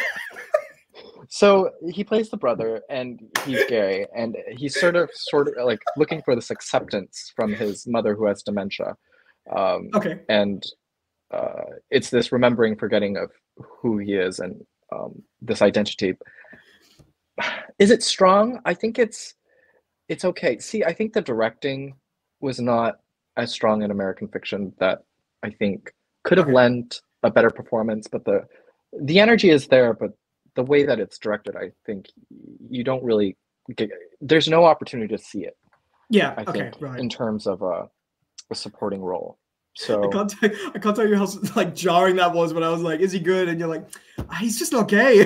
It's like I was like, I don't know what the fuck that means. Sorry, not a convincing gay. Like if let's try to lean in gay, not there, not there. Yeah. Yeah. What are your picks and locks for the category now? Now without the Melton. Okay, I am so upset that Mark Ruffalo is here. Really? Okay. Yeah, I don't think. That's fair enough. I don't think he should be there for Poor Things. No. Okay, fair enough. Dafoe, definitely, but yeah, I like Willem Dafoe more. I think. I mean, I think it's gonna go to Ryan Gosling. Okay. Yeah. And is that your pick as well? He deserves it. Yeah, he deserves it. I think. I want him to win. that was a fun performance. If I'm Ken, it's Oh, great. absolutely, yeah, yeah, it was great. It was so good. Yeah. I think Ryan Gosling should win 100%. But I think Robert Downey Jr. is going to win. He has the precursors, and I think that sucks. I don't think he does enough in the movie to warrant that over some of the other stuff that's been talked about in the category. He has one scene where he's like, "Oppenheimer was mean to me," and that like that's it. Like he does not deserve an Oscar for that. That's ridiculous. It's just because he's Iron Man. It's just sorry, it sounds like I'm pooping. No, it really is just Downey shouting, and I don't know. Yeah. You get an award for shouting. Yeah, exactly. It's just supporting actress. This is a trash category, I think, personally, but I'll let you read through it. Yeah. Oof. I don't know. This is tough because I just don't. None of these really scream. Yeah. For me, minus Emily Blunt, maybe. But even then, it's just. Yeah, I don't. Yeah, not a fan of any of these. Yeah, a lot of it is like the one scene wonder. Like America Ferrera has the one scene wonder. Emily Blunt has that one scene. Jodie Foster is the no scene wonder. She's not good in any scene, so that's interesting that she's there. And I think. Okay, wait. I think Joy Randolph. I think I did. Yeah, her performance was good. I think so. But yeah, I just these didn't really. I think it was also a directing issue or like a character writing issue. Like for America for Barbie, I just don't think her character was really written that well. Yeah, it's because it's because of the monologue, of course. But yeah, yeah. I think it would have to go to Randolph. Yeah, to be honest. Yeah. Yeah, I think so. She's got the edge. Like she's winning the awards. I think she's really good in the movie for sure. But yeah, I think a lot of these performances are just like, sorry, you go. No. I think it's like Payne's directing too. I think lends to like what you were saying about him being a director and him actually being actively in the film as director and making sure that all the characters are speaking to each other. I think, it shows up as a good performance here. But as you were saying. Yeah, it's that and the writing. I feel like there would be a temptation with that character to give her a big sad monologue where she's like crying and she's like looking straight to camera or something. But the movie doesn't do that, and I like that it doesn't do that. She's not like I'm thinking of like in the new West Side Story, there's Ariana DeBose, that she won the Oscar for this, and in the back half of that movie, she doesn't stop crying, and that's like, so Oscar bait. And this performance is like more subtle, it's more reserved. She doesn't do that a lot. I think she has one scene where she cries. And again, not like that makes a good performance or anything. But yeah, I feel like the choices that movie made it seem like she's a more kind of unconventional win for the Oscar personally. Like if she had been in a stronger category, I wouldn't have thought she should win. But here, yeah, that's totally fine. Give it to her. That's fine. Right. Yeah, because I really can't think of any other performance that would really scream Oscar-worthy. Yeah. Ooh, the order of these is so interesting. We can talk about these two and then we can call it there if we want to go into something else, because there's not a lot, like the other stuff is just the same Best Picture nominees in other categories. Okay. We can go through them at like lightning speed, but we are getting a little short of time. But we can talk about these because they're sort of separate from Best Picture. They're like nominating different things. What are your opinions on animated feature? Have you seen Nimona? I have not. I don't even know what that is. Yeah, I watched it with my girlfriend. It's a Netflix thing. It's got Riz Ahmed in it. He plays a gay knight, if I remember. And he's really good in terms of voice acting. He should do it more often. The movie itself not especially memorable to me. It's about someone who can. It's like a person who can turn into a monster, and they live in like a medieval fantasy castle thing. It's a little kind of sloppy, but yeah, I just remember Riz Ahmed's voice acting being really good. So if you watch it, you can probably stop in like the last 20 minutes. Like in the first 20 minutes, you can stop. Boy and the Heron, fair enough. Yeah, Boy and the Heron's great. I've not seen it yet. I'm so upset. Oh, really? Oh, shit. Okay. Yeah. Oh, wow. I will not say a damn thing. It hurts thing. A lot. Yeah. The music in that movie is fucking great. It's so good. It's like his best score. It's the guy who works with Miyazaki like all the time. He did like Mononoke and Spirit of the Way and stuff like that. Joe Hisaishi. Yeah. Yeah, Hisaishi, of course, He yeah. really does And great work. it's like his best score. It's so good. It's like really Yeah. dramatic and yeah, it's just perfect for the movie. It makes scenes so much more intense. So yeah. Do you think it's gonna win? No, Spider-Verse is gonna win, and there's no competition. You can put money on it at 100 to 1 odds for Boy and the Heron to win. I'd love to see people do it, but it's not gonna happen. It's gonna be Spider-Verse. Yeah, and Spider-Verse is it my goes to favorite in the category. Spider-Verse. Yeah. Yeah. I think it's just doing a lot of different animation styles that work really well. Yeah. Colorful blends really well that I think just surpasses everything here. Like Pixar Elemental, really? Yeah, yeah. No. I did not make it very far in that movie. I think I made it 20 minutes and stopped. I could not. I did not. I was not interested. Robot Dreams, I'm going to have to search up as well. I'm going to watch it this weekend because I have. Yeah, I was going to ask if you saw that. No, that came out of absolutely nowhere. That got no precursors at all. Like that was not Golden Globes, BAFTA, none of it. Like wasn't there. They were going for the new Teenage Mutant Ninja Turtles movie. So that was just a sort of an interesting indie movie surprise. But anyway, international feature film. Have you seen Perfect Days? I think you said you have. No. Yeah, I really want to. I love Wim Wenders. I'm just like, what is this movie? Yeah, it is great. It is so good. And the lead actor should have been in the conversation in the same way that Sandra Hüller was. Because I think he says maybe 2 lines in the whole movie. He does not talk. It's all face. It's all physical. But it's so good. Like in terms of being reserved and subtle in the same way that we're talking about with Charles Melton and Willie Gladstone. Like he really hits that. And then there's a scene in the middle, not to spoil, but there's a scene in the middle where he does get emotional. And it fucked me up in the theater. It was like so sad because of how good he is. It really is because of that. And the movie is aware of that. So yeah, great movie. Zone of Interest all the way though. And Society of the Snow is in a couple of other categories. It's that Netflix movie. Did you see that or have you heard of that? No, I've not heard of Ten Capitano Society of the Snow. Io Capitano, yeah. That's Matteo Garrone, I think. I haven't seen that. I have no access to it. And the Teacher's Lounge, no clue. Don't know what that is. Yeah. But yeah. Interesting. Society of the Snow is not good. So I don't know why it's getting these ones, but yeah. Okay, anyway. Thanks for the for the heads up. Sorry. Yeah. I was just interested in talking about these two because it's not Best Picture noms, and I just wanted to kind of throw that in to see anything else. But yeah, if we keep going, we can go cinematography. It's 4 of the Best Picture noms, and then El Conde, which is the vampire movie from Pablo Larraín. Oh, right. Which is in black and white. It looks really good. It's cool that it's here, but it took out Zone of Interest, and I don't love that because Zone of Interest should have been in cinematography. But yeah, Poor Things, Oppenheimer, Maestro makes sense. Maestro with its crazy camera running around everywhere makes sense. And yeah, you can frame literally every single scene in that movie. It's, literally, it's so beautiful. Yeah, it's a great looking movie, 100%. It definitely deserves it. Have you seen Godzilla -1? That is fun. Yes. Okay, I haven't seen it. Visuals are great. Yeah. Okay, great. Great because big lizard movie.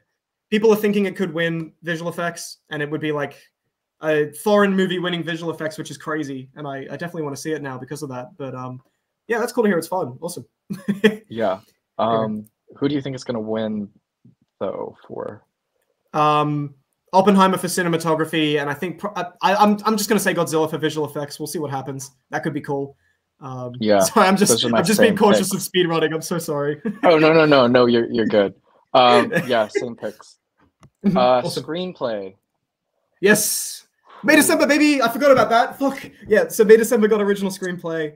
And Past Lives, which is cool. I'm totally fine with that. Yeah, so these categories are actually like meaty as fuck. These 2 screenplay categories. They're really strong. I think May December should win screenplay. To be fair, I love that screenplay. It's so funny when she's like, I don't think we ever have enough hot dogs, and the music's like dun, dun, dun, dun. Yeah, fucking awesome. That should totally win. But I think that Anatomy of a Fall might win, or The Holdovers. But one of those 2. I don't think Past Lives will win. I'm afraid it just doesn't have enough noms elsewhere. But what about you? No, yeah, it goes to Made in December or Anatomy of a Fall. They both have very strong writing in comparison to the other ones. Yeah. Yeah, I think just like the speed and velocity, the delivery, Yeah, I forgot about the fight. just the conversations there are just a lot stronger. So I Mm, think I'm leaning towards Anatomy of a Fall, but May really December good. Yeah. is also really good. Yeah. Yeah. Yeah. Um, The argument is really good in that movie, actually. You're right. That's like, yeah, that's the perfect point to have the argument too in the movie. Yeah. yeah, see the courtroom scene, where you have that like really cunty French guy yeah, like yeah, screaming exactly. at Fuller's character, like Yeah. that. All of that is How just dare so you be well done. bisexual? Yeah, it's it's like yeah, yeah. Cunty's a good word for him. It's a good character. Yeah, Yeah. yeah, great writing. And And then in terms of adapted adapted, screenplay. Holy yeah, shit! Zone of Interest in this category took out Killers of the Flower Moon. Like Killers isn't here, and that's so beyond based. Like that's the most based thing I can possibly think of is like Zone of Interest here because the dialogue is literally like, look at this beautiful garden we've made. Look, here's all these beautiful flowers, and I have to go into work tomorrow. I have to go. Are you gonna ride your bike? It's fucking awesome that it's here. That's like so cool. Because like the script, I guess the writing is the movie. I guess and more than the directing and the writing. It's written by the same person. But yeah. yeah, the Oh, writing it interesting. emphasizes what it's doing. I don't know if it even deserves a nom. It's just cool that it's here. It's like, yeah, I think it should win. Fuck it. How about you? Actually, I'm surprised that Priscilla isn't on here. Oh, Um, okay. yeah, I'm. Is Coppola even in here or No, anything? Priscilla got fucked. It didn't get anything. Damn, It could have damn, that gotten hurts. costumes or actress or something. Yeah, it definitely That's deserved yeah, something from what I yeah, hear. People seem to love it. Yeah. yeah. I think Zone of Interest, just based on what I'm hearing on like Twitter and everything, I think might, Mm. yeah, it deserves it. Okay. Interesting that, yeah, Yeah. but in comparison to the others, I think the others will just sweep everything else. That Yeah, nobody knows what's going yeah, to win this category yet. People think Barbie. I think a narrative might form for like Poor Things or something. But nobody knows yet. If it's Barbie, it's Noah Baumbach and Greta Gerwig could get an Oscar at the same time, which would be pretty awesome. Not gonna yeah, lie. yeah, But yeah, I mean, I don't know. It could just be Barbie. Um, yeah. and then Speaking of original song, does it oh go to our boy fuck Ryan Gosling for I'm Just yeah. Ken? Does it go to? Do you know what Flamin' Hot is? It's the movie about Cheetos. Have you heard of that? No, what? Hang on. I think it's about Cheetos. I haven't seen it. It's about. Wait a minute. Yeah, it's about the guy who came up with Flamin' Hot Cheetos, and it's a song from that movie Oh, by Diane Warren. What? So that movie has more noms than Priscilla, more noms than Monster. It's yeah, just must be a better movie. Must be a better movie then, I guess. damn. Um, Okay. yeah. Yeah, I think I'm just Ken should get it. My girlfriend massively disagrees with me, and she thinks the Billy song should win because I'm just Ken. It's not the point of the movie. The point is about the main character, and the Ken thing is goofy. But yeah, I don't know. Yeah, How about you? yeah. I mean, no, yeah. Well, it could go to Billie Eilish. I mean, it makes sense. It would be very interesting. Yeah, But yeah, I she think won it last year, I goes to think, Ryan. or the year before. Yeah, So yeah, that'll be her right. second. Yeah. I will say if I'm just Ken wins, I win $50. I've put my money on it. So let's keep going. Original score is the shittest category here. American Fiction. Can you tell me if the music is existent in the movie? If it's good? There are like I think like 3 or 4 songs there, and I don't even remember anything in terms of That's like great. sound is just not a focus there. I'm Mhm. actually surprised that Monster. Yes. Oh my god. Well, I don't think Monster would have counted because it's taken from other albums. Like it's like a Yeah. composition of Sakamoto's last 3 albums, from what I read. Oh But yeah, fuck yeah. it, like they need an adapted score category so that May December can get in and they can have Monster and we can all have our cake and eat it. And that'd be so nice. Yeah, but Um, also like Miyazaki, like The Boy and the Heron, like yes. Joe Fuck Hisaishi did this stuff. Like, this why isn't category. that Holy there? shit. Spider-Verse is not there. Oh, Spider-Verse, yeah. Boy and the Heron, and the Zone of Interest. The Zone of Interest, literally, the first 3 minutes of the movie is a black screen, and you're listening to music. It's literally like just Ooh. score for the first 3 minutes, and it's the scariest, like most haunting shit ever. And then the ending is the same thing. That's that. It's not too much of a spoiler. Hopefully. But yeah, you just listen to the music, and it's fucking crazy, and it totally should have been here. But I guess they just like Indiana Jones more. Just a better movie. Yeah. Yeah. Fuck that category. Anyway, next one. Yeah. Sound. Sound. Ooh. Zone of interest. Ooh. Zone of- So, in Zone of Interest, I think you might know the premise of the movie about it. Well, if you don't, there's a lot of sound in the movie, and the sound creator created this like 600-page sound archive where he chronologically listed like all the sounds that were happening at different places during the time that the movie set. I don't want to spoil anything. I don't know what I can say. But he choreographed everything by where it is, and throughout the movie, there's this constant noise while other people are talking and doing nothing. And the sound is really, really specific. And you can hear like shouting, and you can hear people being shot. And it corresponds apparently with things that were happening at the time. Like he knows exactly where everything is. So that should totally win. It's like meticulous and crazy. And I don't know why the fuck Mission Impossible is here. But how about you? No, that makes sense. Other than that, maybe Maestro. I think there's some interesting sounds there in terms of... Oh, yeah, some loud sound. Yeah. It creates just this bombastic sense that I think goes well with the film. But Definitely. Yeah, that's my pick. Yeah, definitely at the end when it's editing, just the cathedral and it's holy shit. Yeah, editing Anatomy of a Fall here is awesome. That's really cool. That's a kind of out of the box pick. Yeah, that's really surprising. I don't have strong feelings. Oppenheimer had good editing. Holdovers had some good editing at points, although it's kind of not what I would expect to be winning or getting nominated. But yeah, don't care too much about that category. How about you? Yeah, I think any of these could win, and I'd be fine with it. Yeah, nothing really to say. Fair enough. Documentary. I've only seen 2 of them. Yeah, I suck at this. Yeah, I've not seen any of these. I think we all do. I watched The Eternal Memory and I found it boring. And 20 Days in Mariupol was good, but I need to see it again because I saw it at like 1 a.m. and I was tired. And it's about like a camera crew going through Ukraine as it's been damaged in the war. And it's just very, it's not structured in the same way that The Eternal Memory is. It's not. It doesn't like have a core. I'm going to buy it. Spoilers. I was going to talk to you about it later. I was going to ask you questions about it because I was curious. But yeah, I'm definitely going to get a copy if I can. I saw, I think on your Instagram that it was back in stock, but yeah.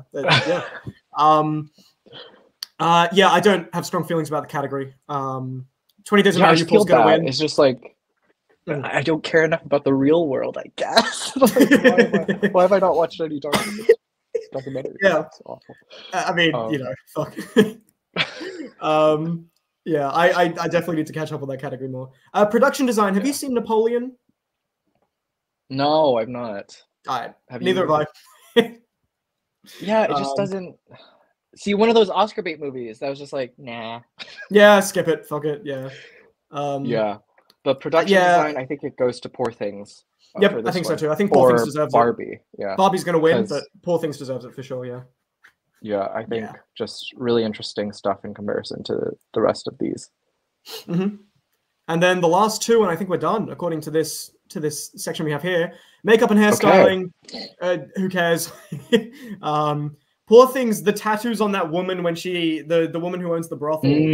I don't think she has them. So I think it deserves it for that because there's so many tattoos. But yeah, tattoos Maestro, I mean, big nose. Yeah. Maestro wins for big nose. I mean, it could. But yeah, don't know what's going to win here. Yeah, that's tough. I think my pick's going to go to Maestro. Fair enough. Yeah. The old age makeup is really good. Not just the big nose, but the old age makeup at the beginning and near the end is really good. It looks really convincing. Costume design, again, no strong feelings. Poor Things had lots of really good costumes. My sister's she does fashion design. That's what she does, and she was just kind of raving about it as it was like we watched it together. And she was like, "Oh my god, that costume is so good! Holy shit, it's like perfectly pinned." Whatever she was saying. So I think as a costume designer, that would be her vote. So maybe it could win. But yeah, I don't know. I think my vote goes to Barbie. I think it just steals the show here in comparison to everything. Okay. Yeah. Yeah. Awesome. Yeah, when he's throwing the clothes out the window and take your perfectly padded tracksuit pants with you, kind of thing. Yeah, Yeah. I agree. I think Maestro might win, and that guy's won like 4 or 5 times in a row. I think is it the same guy? Oh. Yeah, Kazuhiro. He won for the Whale. I think he's won a lot. Very nice. Yeah. Interesting. I might be wrong on that, but yeah. And Yeah, that's no, just done. that's it. Amazing. Wow. I mean, yeah, it doesn't seem like a very fun show this time around. Yeah, it's They're not good movies. They were good Yeah. movies. for Yeah. sure. But Too many of yeah, the I'm same. really kind of sad May December didn't really Yeah, make the cut That's- for majority of this. that's the big kind of loss I think is Charles Melton and May December. There's nothing else that I think is like really bad, apart from maybe some score noms like Boy and the Heron, for example. Like that's rough, but like it's the same 4 movies in every category. It's Poor Things, Killers, Maestro, and Barbie, or some kind of variation of those. And it's just the same in every category. And it's like, all right, well, like I don't know. You know, Monster deserved something. Yeah, as we said, May December deserved more. So yeah, but pretty bog standard, I think. Fun to talk through, I guess. Sorry if I was interrupting. I think I might have like a small 1 second delay, and I thought I might be interrupting a lot. No. Like, it's such a joy to be able to talk about movies that came out this year because, like, there were really good movies for 2023 and for 2022. I just love this sort of, coming out of the pandemic, that we have all of these like love for movies and cinema making and all these stories again, and it just feels so tremendous in comparison to all the films that came out like 2020, 2021 that time. So all these movies feel great. Oh, I forgot. Fuck, it's Kimmel again. No. Oh my god, he's gonna do another 20-minute monologue. Fuck. Oh my god. Did you see any of the Golden Globes? The guy who hosted the Golden Globes, Joe Coy, I think his name is, and of him just bombing. Okay, because even Twitter was making fun of him. Yeah, because he just fucking bombed. I saw the Twitter threads, but I didn't actually watch any of the. Oh, it was awesome. Yeah, like the audience was just like fucking damning him. Oh, Ben Reeds, hello. Hello, Ben. One in the gym, we have here. Ben Reeds good. We have all the boys in the chat. Let's go. Yeah, everyone, thank you for stopping in and hearing us talk about movies and big noses and all. Big nose. But really quickly, do you want to go through your top 10? Yeah, do we want to shorten it to top 5 maybe if we're running short on time? Ooh, yes. Do that? Does that work? We can do top 5. Yeah. We can do top 5. I think we could do 5 and like we can just say them so we can go like my number 5 is this and your number 5 is this, so we can do the build up. We can do the suspense. Sounds good. I like that. Yeah. So okay. Take it away, Disco King. Yeah. So my favorite films are just ones that I've seen that are from last year, favorite films of last year, whereas I believe Nathan has done something different, which is going to be interesting. I'm excited to see if there's any kind of overlap. Oh yes, sorry. Just to preface everyone, you know how we do top 10 lists, and all the top 10 lists have, for at least BookTube, everyone, bookish babes out here, we have like backlist titles, but for films, everyone likes to do films from that year, and I'm just like, no.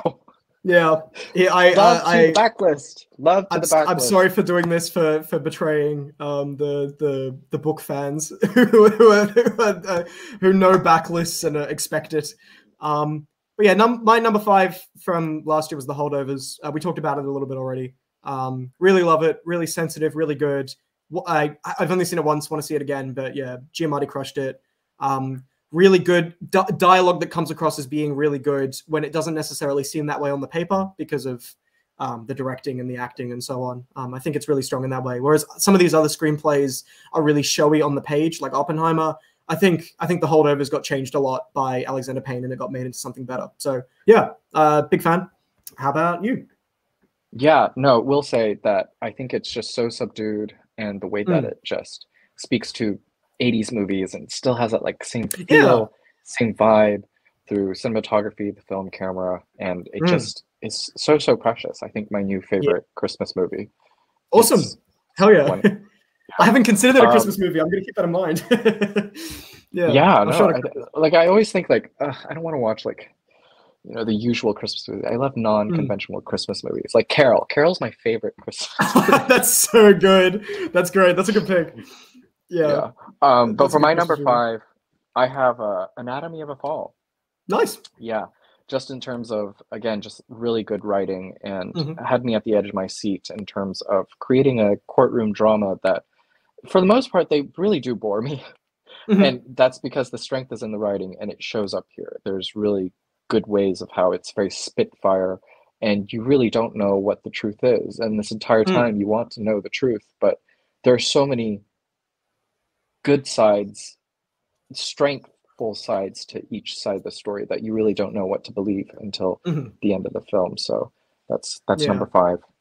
Number Have you 4. seen Oh, sorry, no, yeah. Have no, you go seen ahead. Saint Omer, the French movie? I'm not. Yeah, that's another courtroom drama.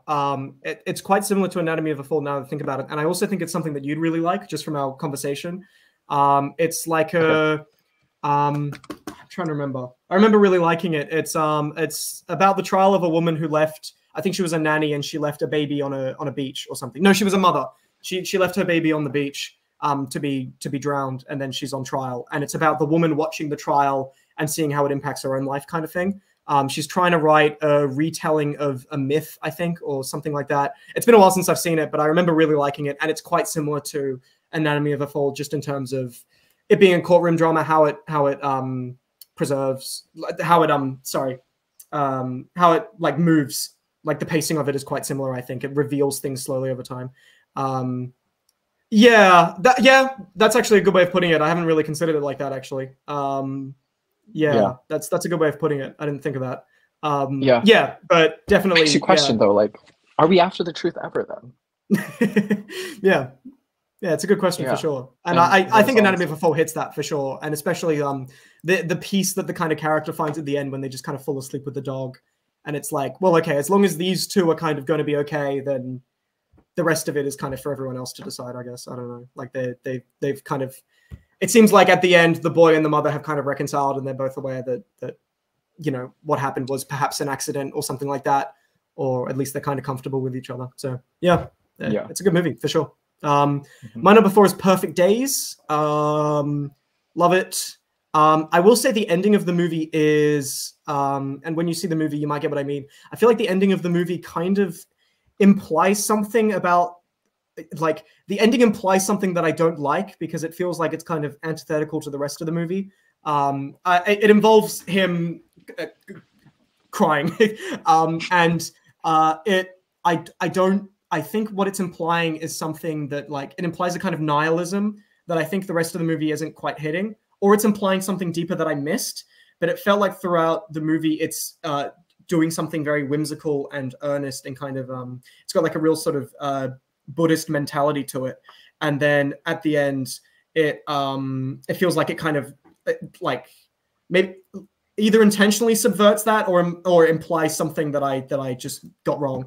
But either way, at the end, I was left feeling kind of like, oh, that was kind of a weird and gross ending. But we'll see how other people think and how you think of it. But yeah, I really love the Yeah. movie. I love 95% of the movie. I think it's great. The movement of it is really good. The repetition of the movie is great. It's very repetitive, but new things get introduced and the character gets slowly deconstructed through very small things. Kind of like that Jean Dielman movie that everyone memes. It's kind of like that. Yeah, so it's really good. Really love it. Can't wait to see it again. Yeah, how about you? Yeah, no, I think Wim Wenders is really beautiful at creating these landscapes of subdued human conditions that are really represented. So that surprises me that there's Mm. like a neolicism at the end of the film, change of tone, because yeah, that's very interesting. Mm. Yeah, I can't wait to see it. But my number 4 is somewhat of an unconventional pick because it is actually from 2022, but it was at the end of Oh. 2022. So it Mhm. kind of has that like Yeah, it counts. Oscar sweep. Yeah, yeah, it kind Of of course, counts, of course. right? It kind of Yeah, counts. Yeah, I'm not too yeah. far And off. we're And it's a doing backlist, documentary. and it counts. Yeah, Yeah, yeah. it's a documentary. It's All the Beauty and the Bloodshed, Awesome. um, Nice. by Nan Goldin. Yeah, that sacks the Sackler family Yeah. and handles the opioid crisis. Yeah, I think it's few when we think of minority voices, victories don't come very often or not at Yeah. all. And here, though it is a tiny victory, we get it after we get this huge, beautiful biography of Nan Goldin's life and her as a photographer and collecting queer experiences and narratives and showcasing them through her photography while also coming from this very horrible and devastating upbringing. And here Mm, she is voicing what needs to be voiced, and it's just beautifully done. And I think mhm. a major achievement to art as activism in Awesome. documentary form. Yeah. So I Yeah, do watch I documentaries. yeah, Just there so we you go. know. You understand the world. We're good. We've got it done. Yeah, I watched. I was too tired when I watched it. I need to wake up more. But I watched it and I saw half of it and then I logged it and then I went, no, I didn't finish it. So I unlogged it and now I need to watch it again. But I remember really loving the way that the two narratives of Nan Goldin as an artist and showing the photographs was kind of connected to the Sackler thing, like the connection the director was making between the two and the way they kind of connected. I thought was really great. I really liked that, and I thought it was good movie from what I saw, and I will watch the whole thing properly and sit down and watch it at some point in the future for sure. But yeah, Yeah, Jessica that's King, cool. go care about the world. I know. I'm so sorry. um, my number three, May December baby. Gotta be May December. Charles Melton. That's it. Your turn. Yeah. Uh, Okay, do you think it's camp? Is it camp? Is the yes, movie camp? absolutely, absolutely. I think it is funny.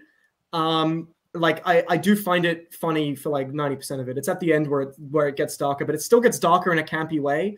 It's just like the scenes that don't have Charles Melton are still funny even when they're getting dark. Like Julianne Moore crying and being like, "I don't have enough cakes," like it's still funny all the time, even though what it's talking about is really dark.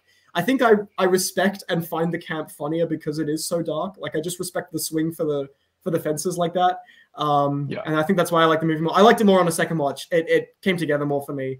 And the ending is like a really funny subversion on everything you've seen before, where Natalie Portman throughout the whole movie is like, this is going to be really real. It's going to be good. And then at the end, she's making this like piece of shit, like erotic movie. And it's just like the perfect fuck you at the end to Julianne Moore's character. It's great. It's awesome. I love the movie. Oh yeah, the score, baby. It's so Yeah. good. Yeah, Ben's I right wasn't able here. to find it on Spotify, but I really want to listen to like the opening music. I can't even hum it, but it's so good. Yeah. Yeah. It's an adaptation of another movie. I think it's called The Go-Between. I haven't seen that, but it's an adaptation Oh, of that score, but a more dramatic rendition. I've listened to some of that, and it's a lot more low key, but I can recognize the melodies for sure, at least at certain points. And it's just like a more like grandiose version of that score, which I think is a really odd choice. It's just a cool choice. Um, and yeah, all the actors should have been in. That's bullshit that none of them got nominated. That's crazy. yeah. But original screenplay will live. It got an Oscar nom. It's an Oscar nominated movie. That's fine. But yeah. Yeah. All bets on screenplay, honestly. Like, Yeah. yeah, you referenced it earlier, but when she opens the fridge and she says, "I don't think we have enough hot dogs," and Yeah, it then you just get zooms the boom in. and the It's fucking music, and it's awesome. just like Yeah, peak it's camp. so great. But I think Todd Haynes is doing something so interesting I've never seen Mm, before, where he combines that camp, does it so delicately, and adds this drama that just meshes well. Like any yeah. other director, any other person who did this, it would just fall flat completely.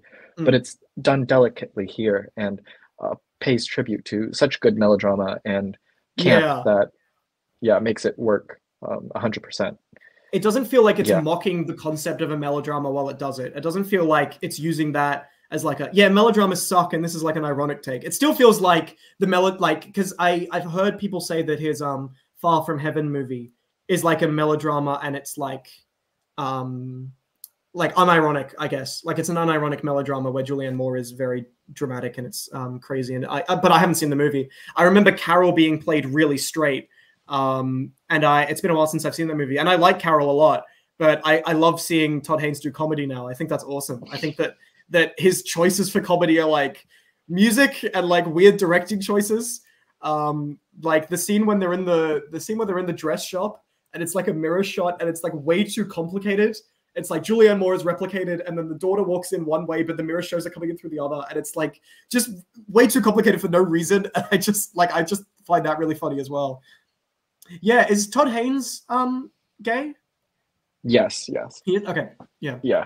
Yeah, awesome. He. Yeah, I definitely get that vibe, the subversiveness that you often see in like queer films, and especially I felt that with All of Us Strangers as well, which we can talk about.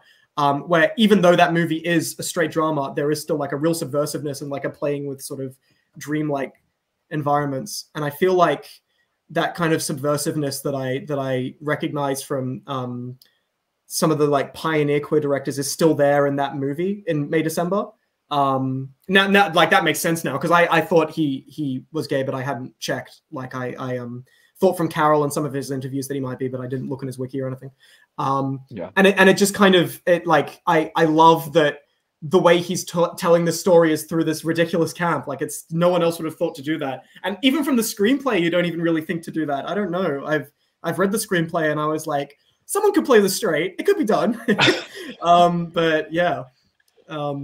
What do you think? Yeah, no, or what's your? I was gonna backtrack. All of Us Strangers. I want to see it so bad. Yeah, because that movie, everyone was telling me it was like, it's like a ghost story and it's a drama and it's a drama and there's ghosts in it or whatever. And I was like, that's interesting. But the movie is like, not going to spoil anything, but it's so much more experimental and dreamlike and just sort of trippy than I was expecting. It's really trippy. And I didn't feel that when I first left, but as it sat with me, I was like, wow, like there was so much happening. And time is just like a total plaything. Like I have no idea how long any of this happened in. It could have happened in like an hour, the whole movie, but it feels like it took place over weeks. Yeah, it's really cool. I was too tired when I saw it in the cinema, and it did make me cry, but I want to see it again. It was really good. I think I gave it a 6. I should actually change that to a 7. I think that was me misclicking. But yeah, really good movie. Andrew Scott's really good in the movie. People were saying he was going to get an Oscar nom, but not a chance from the performance I saw. But he does cry a lot. I thought the standout was Jamie Bell, who's Billy Elliot. I think he plays the dad, and he plays this gruff dad who was a little kind of emotionally distant from his kid, and he's really great in the movie.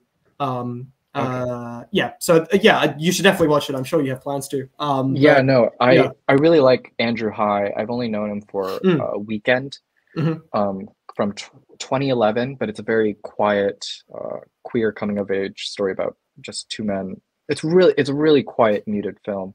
I've heard really good things, gay awakening film, if you will. Okay. But there's just a sensitivity to his work. So when I heard this was sort of like dreamlike and everything, I was like, ooh, that sounds really a fascinating space for him. And yeah, it's like the inverse of like Todd Haynes playing with the idea of like, to be gay is to be melodramatic, and then he's like subverting that kind of, I feel like he's kind of playing with that, whereas this movie is like a really straight drama for like the first 15 minutes, and then it like immediately drops into like this crazy like jumping everywhere, fucking with your head kind of thing. It's very trippy in that way. So yeah, I really love that. Yeah, it's a good movie. Beautiful. But yeah, your number 3, I think I haven't heard yet. Oh yes, number 3 goes to Poor Things. Nice. Yorgos Lanthimos. Yeah. The big man. Yeah, I'm a fan. I've been a fan since Dogtooth, and I followed his career since then. And he just has ways of ever achieving his vision through crazier and crazier plots and people. It's so this really is like a testament to, I think, just like his oeuvre, if you will. But yeah, I think the performances are great. The colors and everything, it's just so dreamy and beautiful and grotesque. Yeah, grotesque, definitely. Yeah, and we'll always love what Yorgos does, and I really can't wait for his adaptation of My Rest and Relaxation. He's supposed to adapt the no way, is that real? Is he really? I think it's still in talks. I think there's still some buying rights that are going on. But he's supposed to adapt it, and I really need him to adapt it. Oh my god, oh my god, that's holy shit, that's so great. That's so awesome. Ferrari, yeah. That's Oh my That's god, great. that's gonna be the best movie ever then. Yeah, I just the vision is there, and him and like Otessa together would just be Surely brilliant. that fits, yeah. Having read Yeah. like 70% of Ledvoda at this point, surely that, yeah, that has to fit. That's gonna be good. I didn't Ooh. see Eileen. I need to see Eileen. I wasn't able to find it. Did she write the screenplay on that? Yes, I think she worked on it. I think it works Awesome. better as like a companion piece versus adaptation. Mhm. Um, Okay. but I think it's just sort of the same thing. Um, it just makes sense as a movie Okay. versus the book, and you kind of understand why this works and this doesn't. But Oh, in terms of like Anne changes made to the Hathaway, source. yeah, Right. in terms of like structure and voice, I think, yeah. Mhm. But yeah, Dreamcast Rachel for Sennett. my rest and relaxation. Would that fit? Rachel Sennett from Bottoms and Shiver Baby? I see it. I do see Or like it. Margaret Qualley or something. Like it could just be Emma Stone again, but yeah, from what I know about the book and having read like some of it myself, I feel like that could work. Yeah, it's tough. I think we really do need sort of an Yeah, I know unhinged what that means. woman I that's know. like laxed. Yeah. It's just gonna be Emma. Yeah, They have that yeah. pairing. I think they're really solid like that. I think she's gonna be in like all of his movies. You know, I think that's just a Yeah. done deal now. Yeah, she's the new Um, muse. Yeah. yeah. Yeah. All right. Number Number two. two. Number two, Zone of Interest. Bing bing. Yeah, Zone of Interest. I love it. It's crazy. It's a crazy movie. It has an unbelievably powerful ending that made me tear up. It didn't make me cry because the movie is like so disturbing and sort of bleak that it didn't hit that in that way. But it's a really profound ending that it chooses that you would not necessarily expect. And anytime it makes these weird directing choices where it swings for the fences, it always works. And a lesser director would totally make it not work. But there are some choices in this movie, and they are very strong. And yeah, I think they work. They all work. It's like perfect in that way. It's a perfect experiment, kind of like that. But yeah, not much more to say. We've discussed it already. But yeah, you're number two. Yeah, no, you hyped me up for Zone of Interest. Yeah. I'm trying to find video on demand for it. It's just like, where are you? I really want to see it. Same with like Fallen Leaves. I haven't seen that. Yeah, either, I wasn't but huge on that, but yeah, other people love Fallen Leaves, so yeah, you should definitely go for that one. yeah. Number two, my pick goes to Monster. Oh. By Corrida. Like I was like all my friends know, but like I was sobbing through that entire movie, and Yeah. just the way that the whole film unravels, and I had no idea, and I don't know if I want to spoil it, but like I had no idea that it was like a queer story. And so Yeah, I had that spoiled for me, and I was so mad because it, like, as a reveal, I think I would have liked that more. But I knew that it had won. There's like a Cannes award. You know how they have like the Palme d'Or and that. There's an yeah, award called the Queer Palm that they give for queer movies, and it won that. And I went, oh, so there's something gay related in this movie that I didn't know about. yeah, And then watching the movie, I was like, oh, well, that's what it is. Like, I just knew in the first 15 minutes what that had to be. And I was like, fuck, I can't believe that they spoiled that for me because it made more sense. Like, I just, yeah. Anyway, yeah, it's my number one is Monster. So I guess we can talk about that now. It operates as this, like, beautiful, perfect morality fable where the perspectives of the characters and especially their resolutions tie into the point of the movie and how it works, and how the idea is that people have to define themselves. That's like an essential step in the process of growing up and becoming a person and accepting your identity and perhaps accepting your sexuality as well. And I mean, that's clearly part of it. But the way that the movie shows that is through different perspectives of this same event and how that then has negative effects for those characters in doing that. It's kind of like a morality fable where the teacher gets ousted from the school even though he did nothing wrong. The mother is in this like distraught place because she thinks her child's like a monster. She thinks he's going to turn into some kind of like serial killer or something.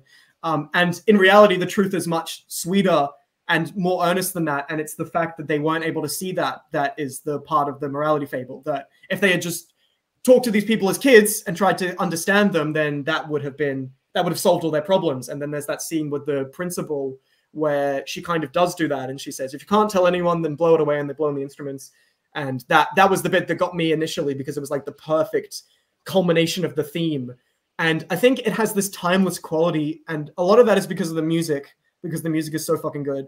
But I think it's also shot really well. There's some great like set piecey stuff, like the bit where the hurricane comes and it's like this massive, like it's like a typhoon hits them and they're like climbing through all this mud and shit. Like that looked really good.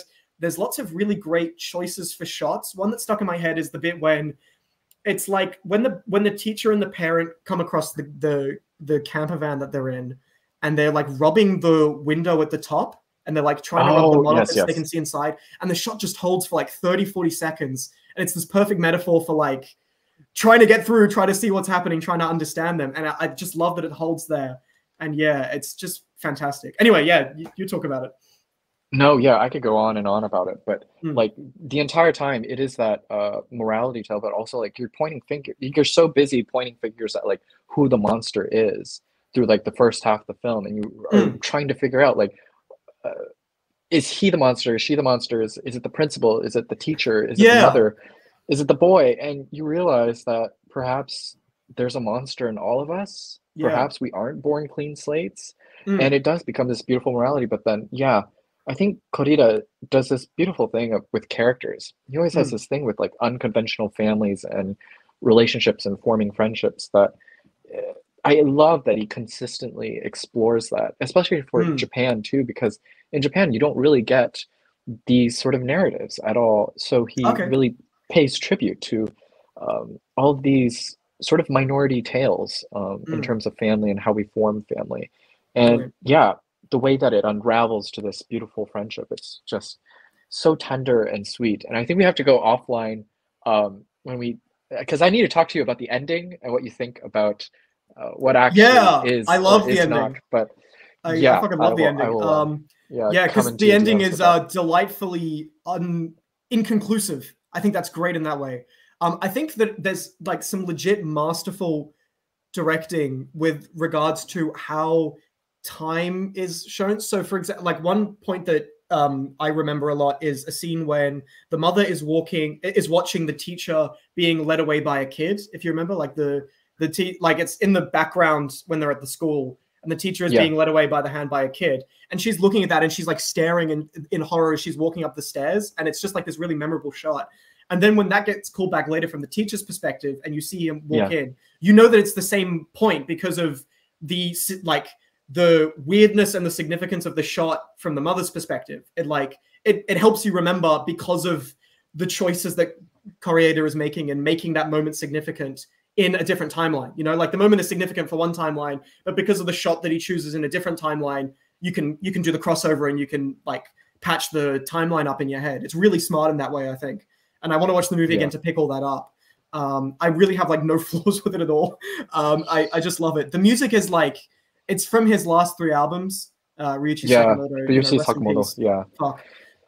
It's so sad. But he is, it's like a great way to send him off, I think, with this movie. Like collaborating with his other albums and taking like greatest hits from them and then putting them into the movie. And there's I think there's true tracks that he wrote for the movie itself. Yes. Yeah. But so the music's so good.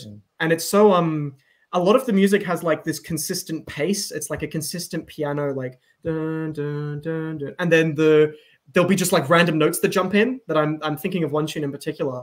And I love that as like a metaphor in some way, perhaps, to like random things interrupting the flow of life and like the randomness of growing up and becoming your own person, interfering with the constant pace of time that Koreeda is messing with by splitting up the timelines like that. So yeah, I think it's genius. I think it's his best movie, for sure. I love Shoplifters as well, but I think Monster just crushes it. I think. Just like the writing, what you were saying about like calling back to scenes and making them very specific so you know where each scene is recalling from. It's just so strong in terms of writing, but also directing. Like you have to be sure that those scenes make sense for the viewer, because I think if anyone else like tried to do this, it'd be really hard to make. Like if Nolan did it, Nolan would fuck it up. I really think that. Nolan would fuck it up. I'm just thinking the Oppenheimer score in Monster, like, you know, like the scene where there's the flood and it's just like the, you know, like, it's a really loud fucking Oppenheimer score.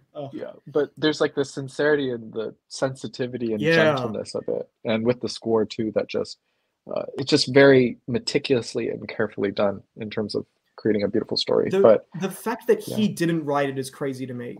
Like the fact that he didn't write it Yeah. and then immediately go, "This is how I'm going to direct." Like he took that and then he chose to direct it the way that he did from a different script. Like that's fucking nuts to me. That like I Yeah. can't believe this isn't in more talks for Oscars. Like it's insane. But yeah. Yeah, crazy. But that was your number one, Monsters. Yeah. I mean, if I hadn't had a backlist title for my number one, this would have been my number one. Cause Beautiful. All right. I think it would have swept everything. It does everything that swept the Nathan's Nook Oscars, personal Oscars. Yeah, but as my personal top 10 film of the year, it is Cyclo from 1995. What is that? Oh, I did. I'm so sorry. I did see this. Yes, I saw this on your account. No, I saw it. Did you when you made your newsletter post for it? Was that? Yeah. Yes, okay, yes, great. yes. Yeah. I recently watched The Scent of Green Papayas, and it's the same director, but he has quickly become one of my favorite directors in that it is such a sensuous film in that it combines all the senses, and it's narrative through senses. And the only director I know of who has achieved this, I think, is Luca Guadagnino. I was about to say, it sounds like it, yeah. Yeah, I Am Love. Have you seen that one? No, but I know about it for sure, but definitely in some of his other movies, you kind of get that vibe as well. Yeah.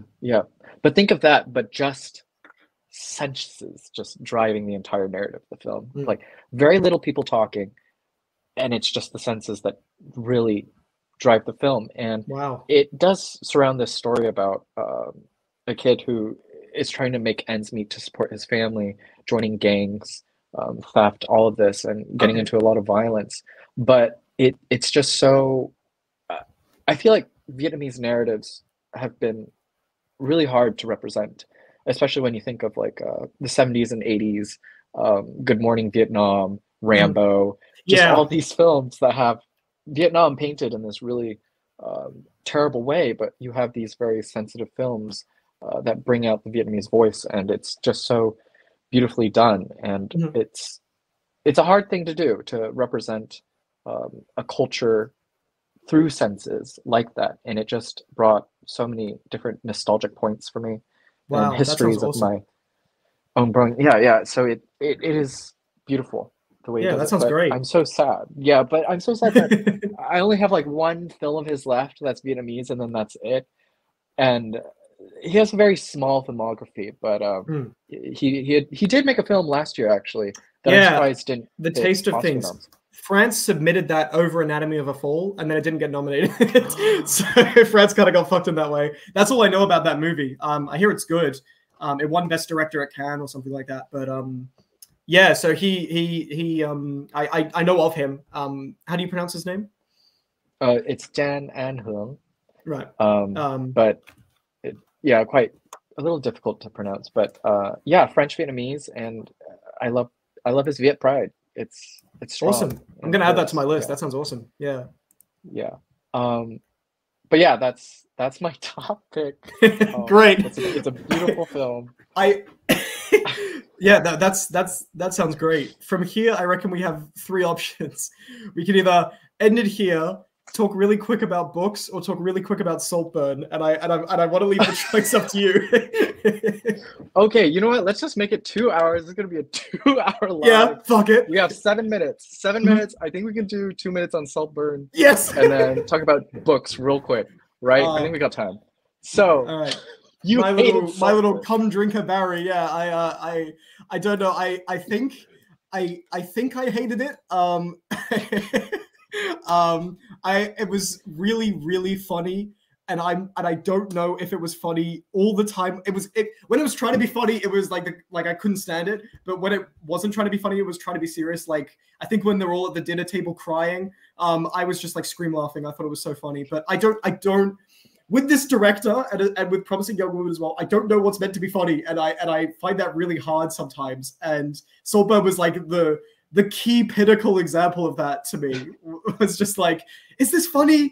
Is Felix dying here? Like the bit where Jacob Elordi spoilers, when he fucking dies, and he's just lying there, and everyone's like, woohoo, and it's really melodramatic. Is that meant to be funny? I don't know. Like, like it is really like I'm laughing hysterically at that moment because it's just like Rosamund Pike trying to act, and it's like it's just hilarious to me. But I don't know.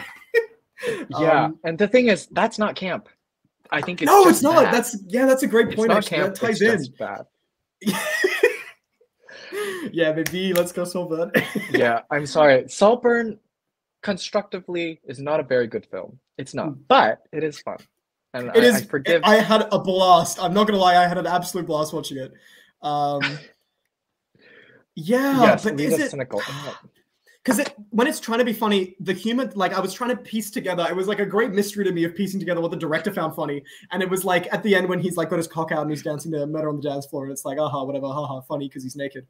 And I was like, is that the level of humor that we're at? Is it's funny because he's naked, and it's murder on the dance floor because he committed a murder? Like, is that if that's the level of humor, then the stuff where they're at the dinner table and she's pouring the wine and it's like she's like traumatized and I'm like nearly falling out of my chair. I'm laughing so hard. Is that funny? I don't know. Like, and I think it was writing a lot, and especially on TikTok and these like book talk circles of people who think The Secret History is good. And it's like all these people who say it's so shocking, it's so great. And I was not shocked once. Everything it did to be shocking was like really just kind of like obvious and I don't know, like cringe. Like the bathtub thing is funny, I guess. It's a funny choice, but the grave and like the bit where I guess is it shocking when he eats the girl out and she's on her period? Is that considered one of the shocking things? Like I don't know. There's not much shocking in the movie, but it was riding off that on like TikTok and shit like that. So I don't know. What did you think of the shocking parts, Nathan? No, okay, well, you're talking to the wrong person when it comes to shocking, because I, grew up watching, the 120 Days of Sodom and baby. John Waters movies. So I come from very transgressive film background. Awesome. So no, it's not shocking, but it's funny that when you have a straight woman who makes a movie about what she thinks shocking moments are. I know, fuck. Then, yeah, no, that's where I think it's just not camp, it's just bad.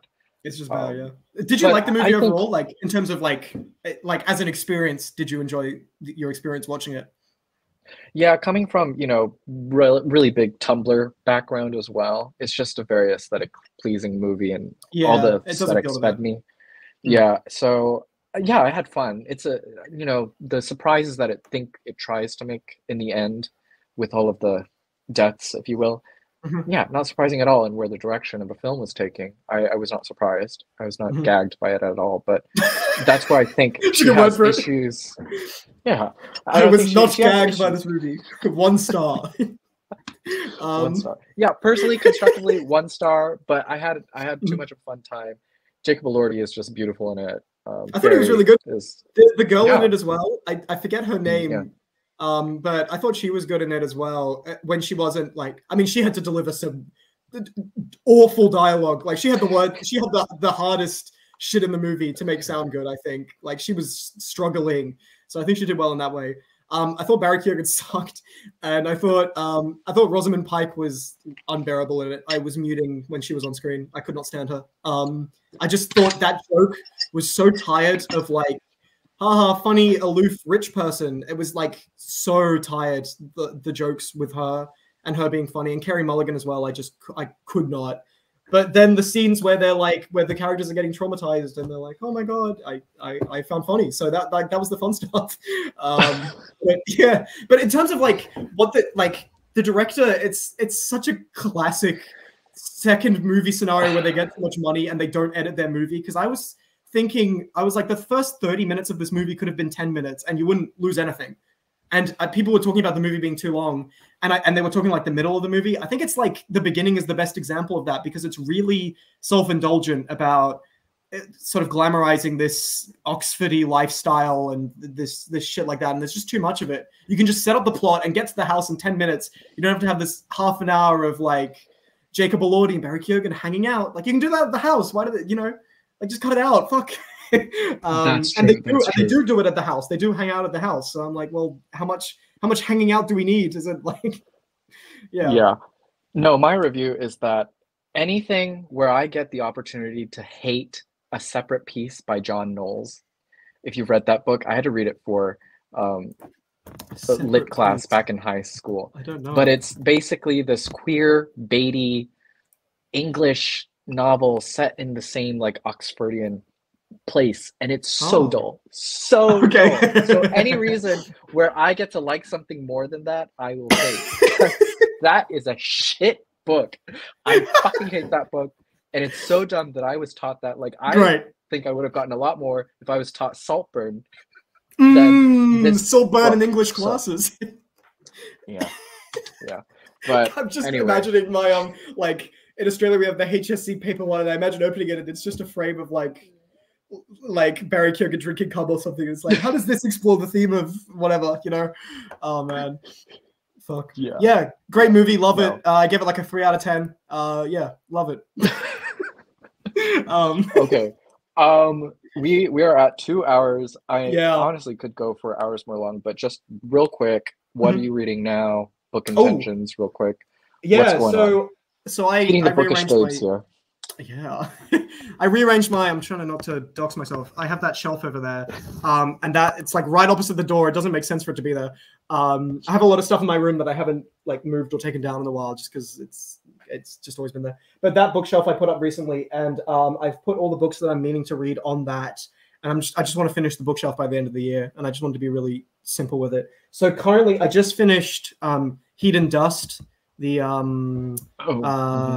by the author. I can't remember their name. I keep saying Ruth Bader Ginsburg, but it's not that. It's Ruth Prowler Jabvala. Yeah, and I keep saying Ruth Bader Ginsburg in the household when I talk about it, and I don't mean to. Yeah, and I really like that. It was very similar to The House of Doors, but it was better because it was shorter and it said the same thing. And then I just finished that, and I'm currently reading Master Georgie by Beryl Bainbridge. Do you know who Beryl Bainbridge? No, I don't. She was a sort of a perennial Booker favorite. She got nominated like 6 times and never won, and so that's like the like the standard. And I love her name, Beryl. I think there should be one more B in her name. I think it should be Beryl B. Bainbridge, and I need to find out what her middle name is, but that's what I've been calling her. And it's about the Crimean War from the perspective of Saltburn-esque Felix character, who has this like ragtag group of people who love him and adore him because he's just so charismatic. It was very similar to Saltburn in that way, actually. And I'm about halfway through and I like it, but it's too smart for me. So yeah, it's like, I genuinely think it's too smart. Yeah. Anyway, too smart for you? No, I was going to say, you really like these Booker picks. I had to, is it this lifelong mission? Yeah, it kind of is to read them all. But they're also on my list. I'm just interested in half of the Booker winners are really not things that interest me, and so like Heat and Dust in particular was the length. I was just interested in. It sounded like it had a really big grand plot, but it was like 150 pages, and I was like, cool, I just want to read it in an afternoon kind of thing. And Master Georgie, my dad speaks really highly of Beryl Bainbridge, so I wanted to try one of hers out. So that's it. But there's not many other Booker ones on the shelf of mine apart from the C, John Banville. So I'll probably get to that next. Yeah. Yeah. Yeah. I mean, with how bad like I felt like 2023 was for Booker, are you going to continue doing more Booker lists? I might do the long list. I'm not going to do the long list for the normal Booker because that was just like a chore. That was like the worst thing ever. It was literally like home chores. It sounded like you did not have a good time. It was like I was 14 again, and they were like, "Yeah, you've got a vacuum now." It felt like that. International Booker didn't feel like that because they were at least they were like really diverse and interesting in that way. And even like last year and the year before that, I felt that that it's like really diverse picks. Even if they're bad, they're like bad in different ways, and the good ones are really good. Like I love Ninth Building is still one that I talk about and I've read twice, and that's not one I would have ever found if I had just read the long list. If I had just read the short list, sorry. So I might do the long list for the International Booker, and I might do the short list for the regular Booker, but that would be it. Yeah, gotcha. I want to focus on more regular reading, and in terms of videos, I want to make I want to do other stuff that isn't just individual Booker books. I want to fuck around a little more and put more time into editing and do stuff like that. And I need better audio equipment too. So I'm going to try and pull a real upgrade on the channel, I guess. But how about you? What are you reading? I would love Oh, to yes. see. My first DNF of the year actually Ooh, is Who's Afraid of This is awful too. I feel bad okay. for saying this, but it's Who's Afraid of Gender by Judith Butler. Very big Oh, gender studies okay. writer. Yeah. It's very standoffish and academic and not exactly what I Okay. thought it was going to be. And probably not the book that I like. I'm not against gender or like choosing any of that. So I'm just like, this just You have feels like it's controversial for takes. people. Controversial takes on this channel. Yeah. Hot takes, hot takes. I'm gonna get canceled. But no, I just think it's not written for me. Like if it was written, Mhm. like if I was back in school and I was taking a gender studies class, then I would get a lot more out of this. But like right now, I don't think so. Is it the That's a big perspective it DNF. was taking, or the like the way it was written? Yeah, it just has a very strong academic tone to it, so it feels Okay. like it needs to be studied in the classroom, and Right. it just has this like very standoffish, cold, um, hard-leaning perspective to it that Right. I couldn't get past within the introduction alone. So, uh, yeah, it's gonna be a DNF. I feel so bad, Fair enough. but I'll probably return to it if I ever get a hard copy. I just have it on the Okay. Kindle Oh right yeah, now yeah. as an arc, so it's not. I Nice. just need like when I have stuff like that, I need like a physical book, you know? Oh, it isn't out yet. I just realized. Sorry. Wow. Okay, that's interesting. Yeah. Yeah, Yeah, because you said it was an it's arc. Wow, about that's awesome. Okay, great. but yeah, yeah. So I think I'm gonna pick up The Shards by Bret Easton Oh, Ellis let's go. next. Yeah, Huge. I'm not like really big on it, but I'm a big Lucas Mhm. stan, so when it is adapted to limited series, I'm really excited to see what he takes and creates like a visual medium for it. Okay. But yeah, excited to do that. And Yeah. do you have any watches that you're gonna do for Oh, like 2024? things to watch. Oh, I don't know. I went through all of The Wire again last year. Have you seen any of The Wire, the I TV love The show? Wire. Yeah, It's fuck great. it, baby, it's so Yeah, good. yeah. But I haven't seen all of The Sopranos, and I figure I should just continue the binge and do that because I've only seen season one. It's really funny. It's a really funny show. Deliberately so. I love the humor of it, the like dark humor of just all the scenes. It's very goofy. It's like it's kind of like Goofy Hitman and the joke is that it's like The Godfather, but if they're in normal suburbs and they're just kind of like they've become goofier over time because of the amount of time they've spent as normal housewives and husbands and things like that. And I like that as a premise, how his mother is like the main villain and he has to like I don't know, like defeat his mother or something. I don't know where it's gonna go. I actually don't know anything about it, but I love his mother. She's a Yeah. funny character. But yeah, I'll probably watch through that. I will. I don't know. I haven't really got anything in mind. I love to. I have a small list of movies I have to see from this year or from last year. I mean, that I still have to watch to complete any kind of like favorite movies of the year list, sort of comprehensively. So I do The need to see documentaries. yeah, the documentaries exactly. Usually like glossed over. Yeah, Pacifiction. I don't know, stuff like that. Yeah. There's a few things that I have to see, but yeah. So it would mostly be stuff from 2023, like Passages. Yeah, La Chimera, I think, is one that sounds like it could be interesting. I'm trying to think. Yeah, I will see Eileen for sure. I'll see that soon. But yeah, yeah. How about you? What kind of watches are you gunning for? Any TV shows or movies? Definitely a lot of backlist movies that I just haven't gotten to. I've watched, if anyone didn't know, I've watched 68 movies Oh, what? so far. This year? No, wait. Yeah, What? in the month of what is Whoa! it, January 24th? I've watched 68 movies. That's fucking insane. That's incredible. Holy shit. No, it's insane. It's literally Right, what's your favorite of the that month of bad. January? Wow, that's fucking nuts. I mean, I'm so impressed. Wow. Yeah, I finally did the Lav Diaz film. It's that 10-hour Filipino film. Yeah. If you ever I'm get to aware it. of it, yeah. Which one is Yeah, that? I think he has a it's couple, really good. right? Yeah, this Um, one's called The Evolution of a oh, Filipino Family. right, yeah, yeah. It's his longest, yeah. Yeah, wow. It's Oh, 10 wow. hours. It took me a week to finish. Just You're the only one I mind you know that. who's seen that. Out of anyone I know. Is it good? Yes, yes, it Okay, is. cool. Is it worth your time? Mm, I don't know, but Noted. I think in terms of like art as activism, it's doing a lot more than any piece of artwork out there, Okay, honestly. So yeah, interesting. it is beautiful though. It has a 20-minute death scene, so 20 minutes of a man I literally don't know dying. what So that means. Oh, like, oh wow, fuck. Okay, that's great. yeah, That's awesome. yeah. But no, yeah, I just like a lot of backlist stuff that things I've been meaning to get to because I have a lot of time now and I just want to get through a lot of Hmm. movies. Yeah, But yeah, that's about it. that's I great. can't believe we did 2 hours and 10 minutes. Holy Disco shit, King. that really What did do you fly have to? by. Oh, I fuck. know, crazy. We definitely have to do this again. But do you have to? What do you have to leave with the people? What do you have to say to the people before we go? Oh, um, oh, go watch Naiad. Your turn. I don't know.